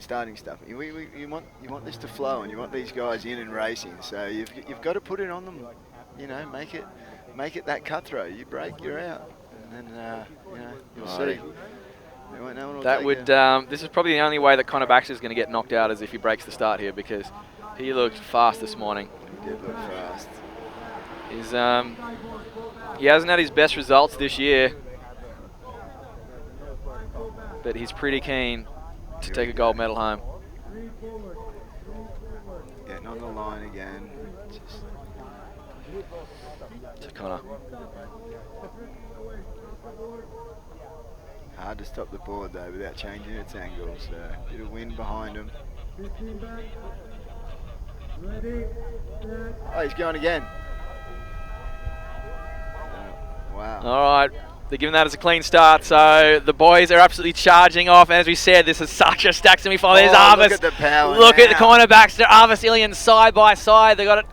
Oh, they got Alan next to them. So it's Alan from Hong Kong. We've got Arvis Ilians. We've got Claudio Nika. We've got Connor Baxter all in the centre there, powering like crazy. Connor Baxter.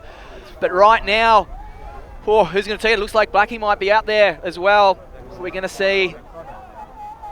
All right, so who are we going to pick up here? That's Claudio on the top. Claudio and Connor on the starboards, side by side, 1 and 2. Oh, this is going to get on the wire. Top 6 are going to go through, and there's a bit of a break between 6th and 7th, though. It looks like Alexei Sedenko from Ukraine. Who's going to get through? Claudio's going to take it. Whoa, okay, so Claudio goes over. Connor Baxter. I'm going to try and pick up all the boys before we get the official results. Claudio takes it. Connor went through. 3, 4, 5, 6. Arvis was 6. It's like Alexei Sedenko was through pretty safe for Ukraine. From what I picked up, we're going to try and... Bruno, I think, on the outside, qualified. Bruno might have been there in 5th. Arvis I missed one of the boys in the middle there. It might have been Alan from Hong Kong who was charging home there. We're going to pick up exactly who that was. We'll get the official results as soon as they're verified, but... That was a hectic start. How was Connor? We're going to get a replay of that in a moment, but Connor Baxter just flew off the line, and he was next to Arvis. That was a straight line in that middle there. There was 3 or 4 of them. Here we go. Let's have a look. Yeah, see, Connor and Arvis were right next to each other, and whoever else was in that lane kind of got boxed out there.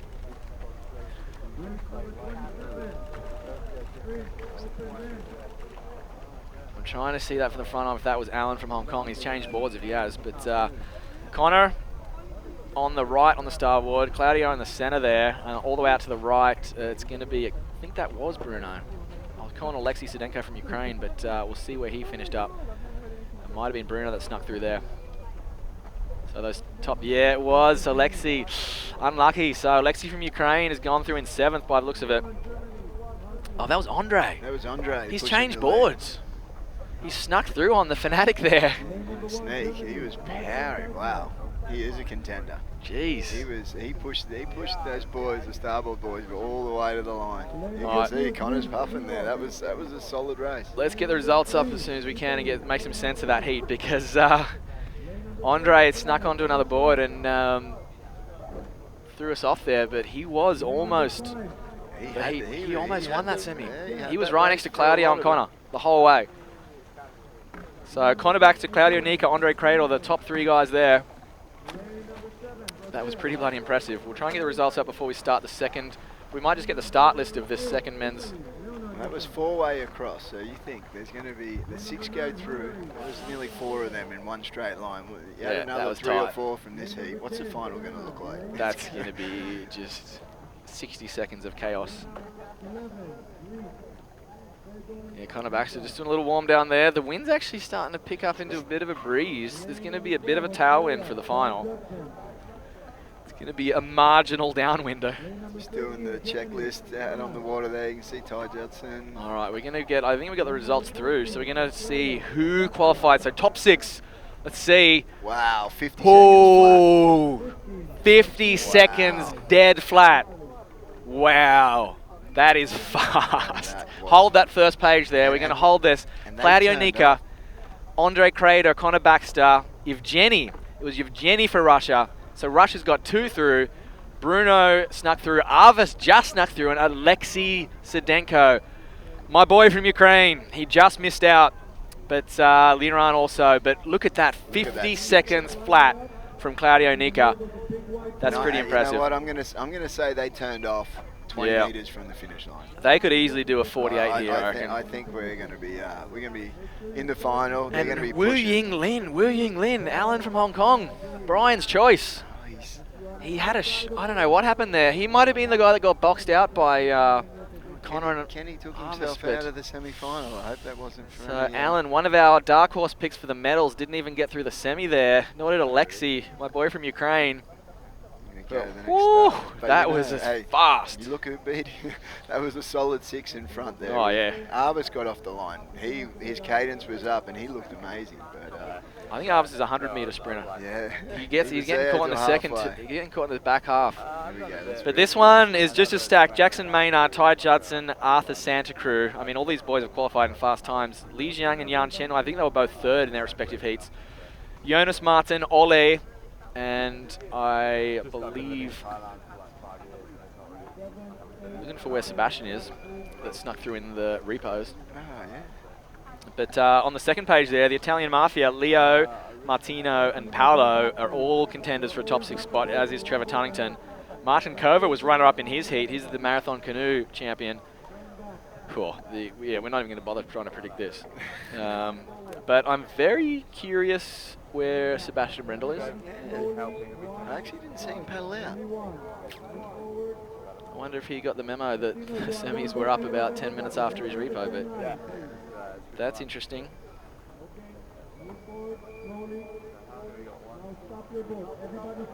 Okay, this is ready for the start and the second one here. Number 10 back. 10 back. China 10 back. Ready, set. All right, and the boys are off. Paolo Marcani on that razzle-dazzle design just gets his nose in front at the start there. He's off to a flyer. Looks like Nikos from Greece has got a pace going pretty hard. Can he hold that for 200 meters though? Trevor Tunnington got caught off the start and he's in the middle. Arthur Santa Cruz flying down the middle as well. All the boys left to right. It's tight right now. Look at that center lane. Oh, one of the boys getting knocked out, boxed out, but on the left of that center field, that was Arthur Santa Cruz. There's Nikos from Greece. He was virtually leading the first 100 metres, but he's starting to tie Arthur Santa Cruz coming into his own. Trevor Tunnington digging. Paolo Marconi flying down. There's still 6 or 7 boys in contention here. It's Paolo, it's Trevor, it's Ole from Germany. Arthur Santa Cruz, though, in this half a board length. So Arthur's got his board in front. Trevor, I'd say, is virtual second right now. They've got about 20 metres to go. Arthur's going to hold, but there's 1, 2, 3, 4, 5, 6, 7, 8, maybe 9 boys in contention. Arthur looks across. He's going to take it back a step here. He goes through in first, but who's got second? It's Trevor Tunnington. Looks like Ole's in the mix. Paolo Marconi's in the mix. And Nikos from Greece might have snuck through 6th or 7th. That was tight, but Arthur, he's got to be one of the favourites.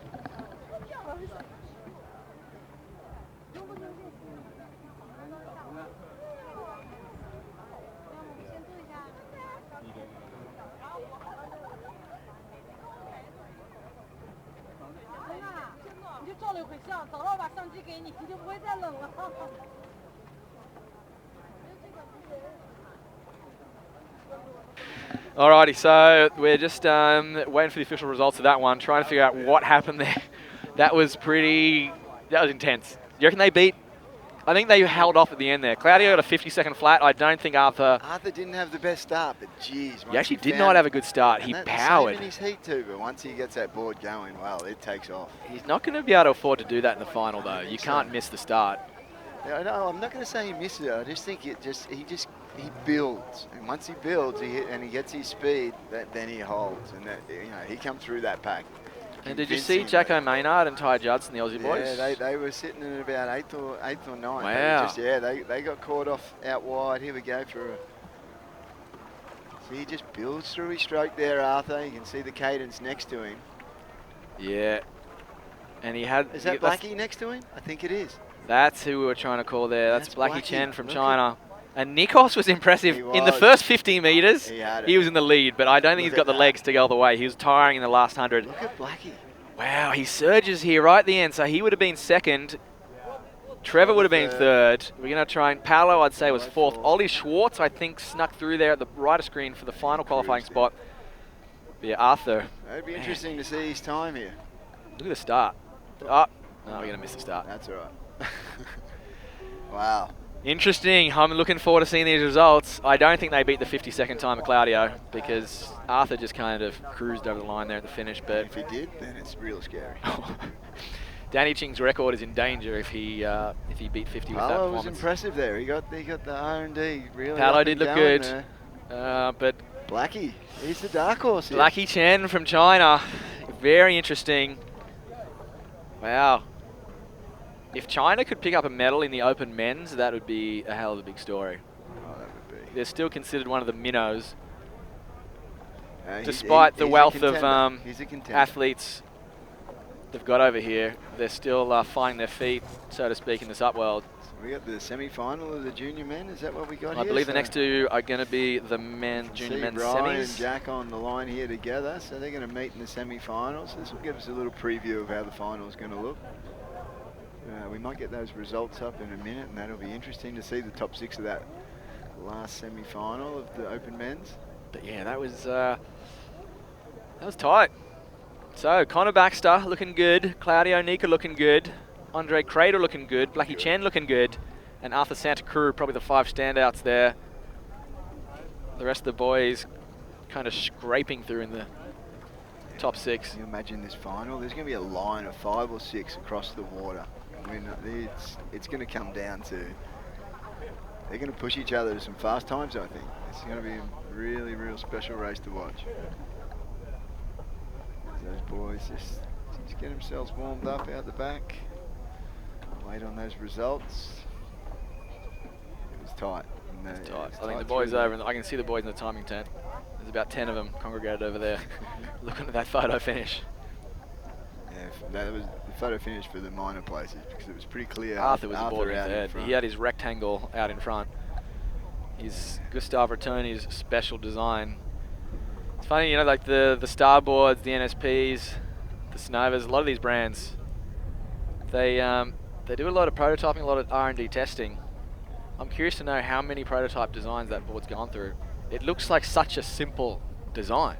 Yeah. It looks so basic, but it's so different. It is a lot different to what a lot of the other brands are putting out, and and using as their fast boards. But hey, there's something going on with it. I'm sure there's been some curious eyes. Yeah. Looking at that. I think a few of the brand managers might go take a peek at that board in the racks later. Yeah, it's actually got for a sprint board, it has a really interesting rocker. It actually has a fair bit more rocker than the majority of any of the other flat water boards here. Traditionally, a lot of the flat water boards go with a lower rocker, getting a longer water line, but yeah, that's the thing that you can see usually there's a foot of that board out of the water, which is counterintuitive. But either Arthur and his compatriot Jessica Souza are just freakish sprint paddlers, or that's a very fast board, or probably both. Combination. I'd say there's a good combo there, but always got to be a combination. I'm very curious.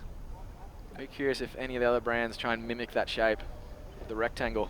Yeah, well, a lot goes down to the board, but you know, it's that engine on top, the work they do at their training, everything they've done is their preparation up to this day is all part of the coming result that they're going to achieve. So, you saying I couldn't make the final on that board? I'm going to say you couldn't make the final, unfortunately. I couldn't make it out of the heat on that board. You would have made the repechage. I would have qualified for the repechage. I wouldn't have done much in it. But, yeah, we're still waiting on the results of that heat too, but yeah, that was it's such a nice relaxing spot here, isn't it? Just sitting over the water. Yep, so we've only got 2 heats left, 2 semi-finals for the junior men, which based on the performances in the heats, I think the top boys here are pretty safely through already. Yeah, I think so. There was a very, very clear, probably top 7 from what I remember in that field. If they're split between 2 semis, then the 6th place bubble is going to be a long way back. But we'll maybe get a chance. Rai in his heat was pushing it all the way with the Chinese lad. Yeah, I hope there's a good push in this. And I want to see my boy, Vid. There he is. Oh, Vid, he's ready. He's not a boy, actually. He's a quite a fit-looking young man there. Jack Seymour. Last saw him about 2 years ago, and he was shorter than me. He's now about 1.5 foot above me. He's a big lad, filling into his height. He comes from a great family, a nice, happy kid, always polite. A lot of these kids, that's what you notice, they've got great respect for everyone around them. There's not a lot of ego amongst them. They just love being a part of this, and we've got a great culture coming up in this sport. Yeah, absolutely. The junior men, I've been really impressed with the way they can carry themselves and their maturity, not just as athletes, but as people. And Jack Seymour, Rai Taguchi, Vid Osterbank, Yang Wu, they were the standouts in the opening rounds. Yeah, so is it seeded from the middle? It is, isn't it? I believe they're going to be getting the middle lanes. It's not seeded on the start list. Okay. But there was a few of the boys there from Team China who were a long way back in the qualifying heat. But a couple of those Chinese boys were pushing them all the way to the finish. So it's going to be tight. I'd say the medal contenders, barring any just crazy mishaps where they fall in, are going to be safely through here. But I'm very curious for a little form guide in these semi-finals. Yeah, this is going to give us a good insight, and because like Rai, they don't like to be in second. You know, they like to. You know, yeah, they're polite and respectful, but they still got egos. They definitely want to be out front. You want to make your mark. And everyone wants to win. It's not a bad attitude to have. I kind of. Oh yeah. You know, a lot of people can have a little bit of strategy, and they'll just hopefully qualify, get a good start, then just put himself through, you know, safely. But yeah, you get a kid like Rai, he just wants to lead all the time, and that's that can be sometimes it can you can catch you off if it's a lot of racing. I think he can handle it today with probably just the 3 races for them. But yeah, it's going to be this will be a good indicator on how quick he's going. I still can't wait to see the speed and that second repechage with the results, but we'll get that up as soon as we can for everyone at home. Yeah, I just got the word in the ear from the producer that the results still aren't officially revealed yet because it was bloody tight. Must have been tight, for those back markers. So they're still analysing the photo finish from the second men's semi there.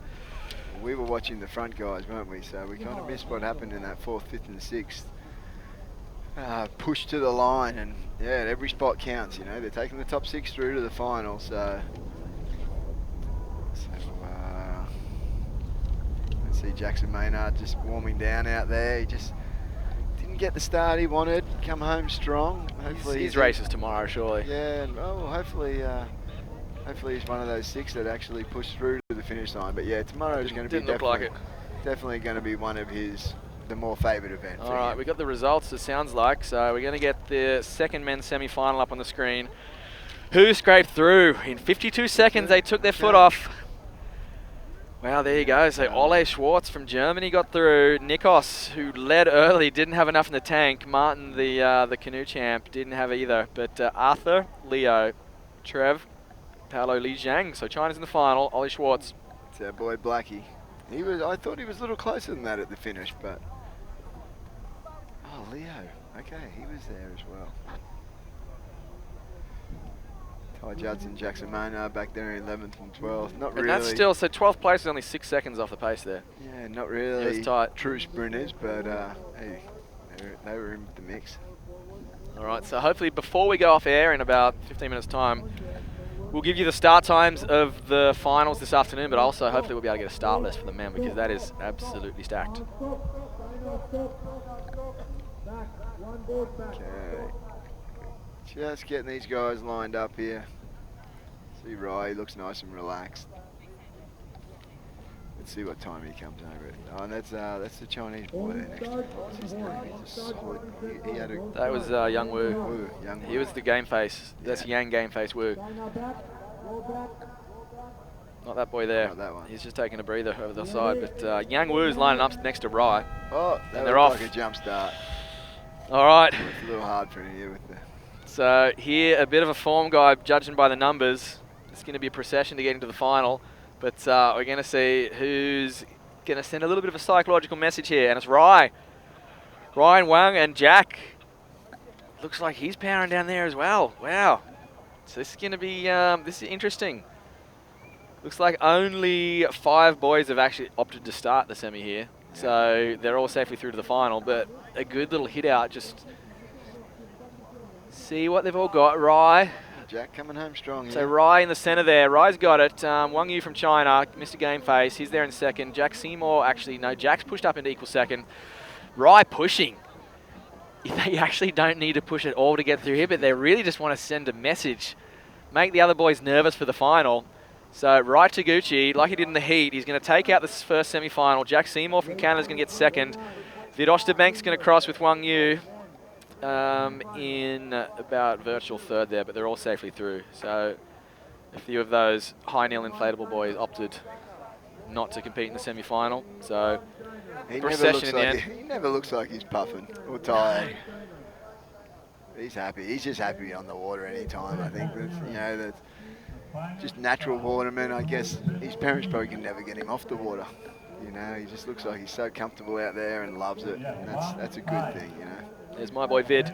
Vid just didn't get the start he was looking for. He was off the pace there. Oh. So that was Rai Taguchi, center screen there, and next to him, the Chinese dark horse, Mr. Gameface, Yang Wu. Then on the outside, that was Jack Seymour on the left there. That's Vid Oosterbank. Yeah, he almost ran into the lanes there. But again, he didn't really need to try there. So maybe he's just being smart. You think? I think he was a little off the pace, but Rye's probably going to take favouritism into the final based on what we just saw there. He wants another gold medal. He wants another one. God, could he do the clean sweep? 3 gold medals in 3 days? Wow. You know what? I wouldn't surprise. Here we go. Results. So just top 5 boys opting to enter that one. We're going to get the times up here. Pretty clear win for Rai Taguchi. See, what was his time? Even 54? Yeah, he turned off. He wasn't even getting pushed, and he was still doing a 54. That's pretty impressive. Jack Youngwoo, Vid, all safely through, as was Shen Yu Zhang. So China going to have at least a couple of athletes in the final. The junior men coming up later this afternoon. But man, Rai. God, Rai would be in the men's final, let alone the junior men's. Yeah. Yeah, so okay, like you said, a lot of Chinese athletes opting out. Yeah, that was that inflatable army we saw earlier that wanted to do it high kneel. Yeah. But a couple of the boys have clearly been training hard and got the experience for this. Wang Yu, and we saw another one of the boys got through there, and I believe in the next semi-final we got another one of the top finishers in the heat from Team China. Yeah, well, Wang there, he had an awesome little start off the line. He was there for the first 100. He just wasn't able to quite finish it next to Rye, but still on pace. And every race, hopefully, that's one of the aims in racing is always learn. Learn from a negative and learn from your positives, and always keep improving. Here we go for the second semi-final. So keep an eye on Kay. Yesterday's silver medalist, Kay. Komatsuyama. Maui Say actually was pretty impressive in that. Maui raced well, mate. He was a bit off the pace in yesterday's long distance, but I guess he likes the shorter stuff. Again, I can only see 3 or 4 down on the line, so I think a few of the boys have opted to just watch from the Chinese paddlers. They watch got from their the gallery experience, and yeah. There's Maui on screen.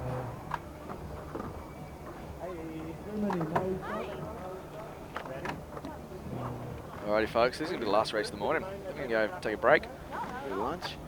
get something to eat and drink. Not at the Sky Bar, unfortunately. That's for later, but we're going to be back provisionally in about an hour and a half. Before we go off air, we'll try and give you an exact start time of the finals. We've got 8 gold medal races this afternoon.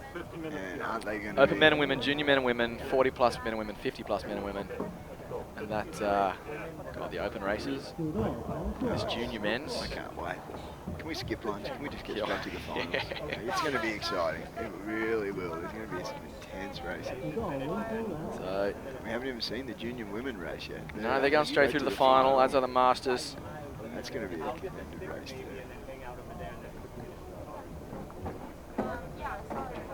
Number 46 there from China. He was the boy, I think, Yutong Yi. Pretty sure that was our lad that pushed Kay in that first heat. So we'll see how he backs up here. But Kay, Komatsuyama. You guys should do that for sure. For sure, top 3, and it could definitely happen. Very good. Yeah. Make it happen. You too. Make it happen. That's all you got.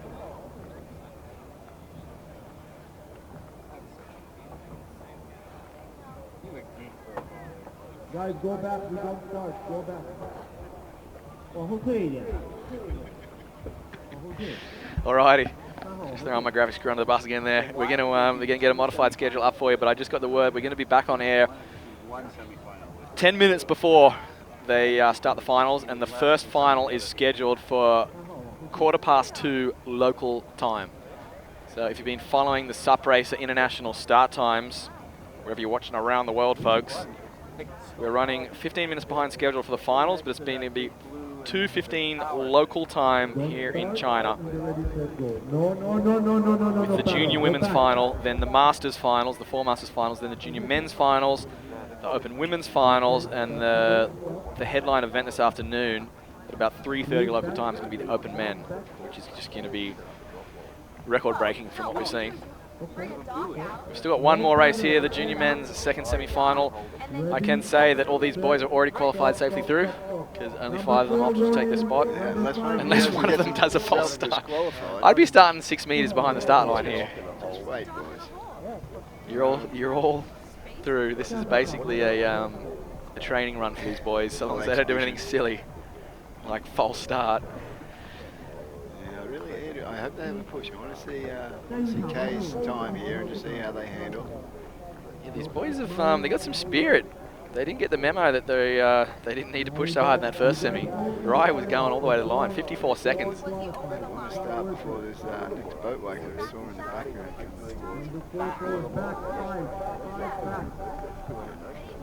A little bit of wind on the start line there too, just playing with them a little.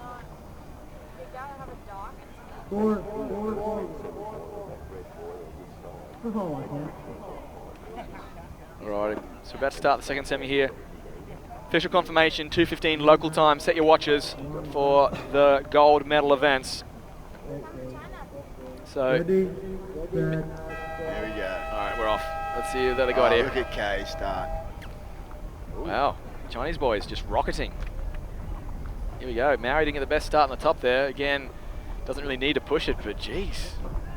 Gonna try and pick up which of the Chinese athletes that is, but Kay's got his work cut out if he wants to win this.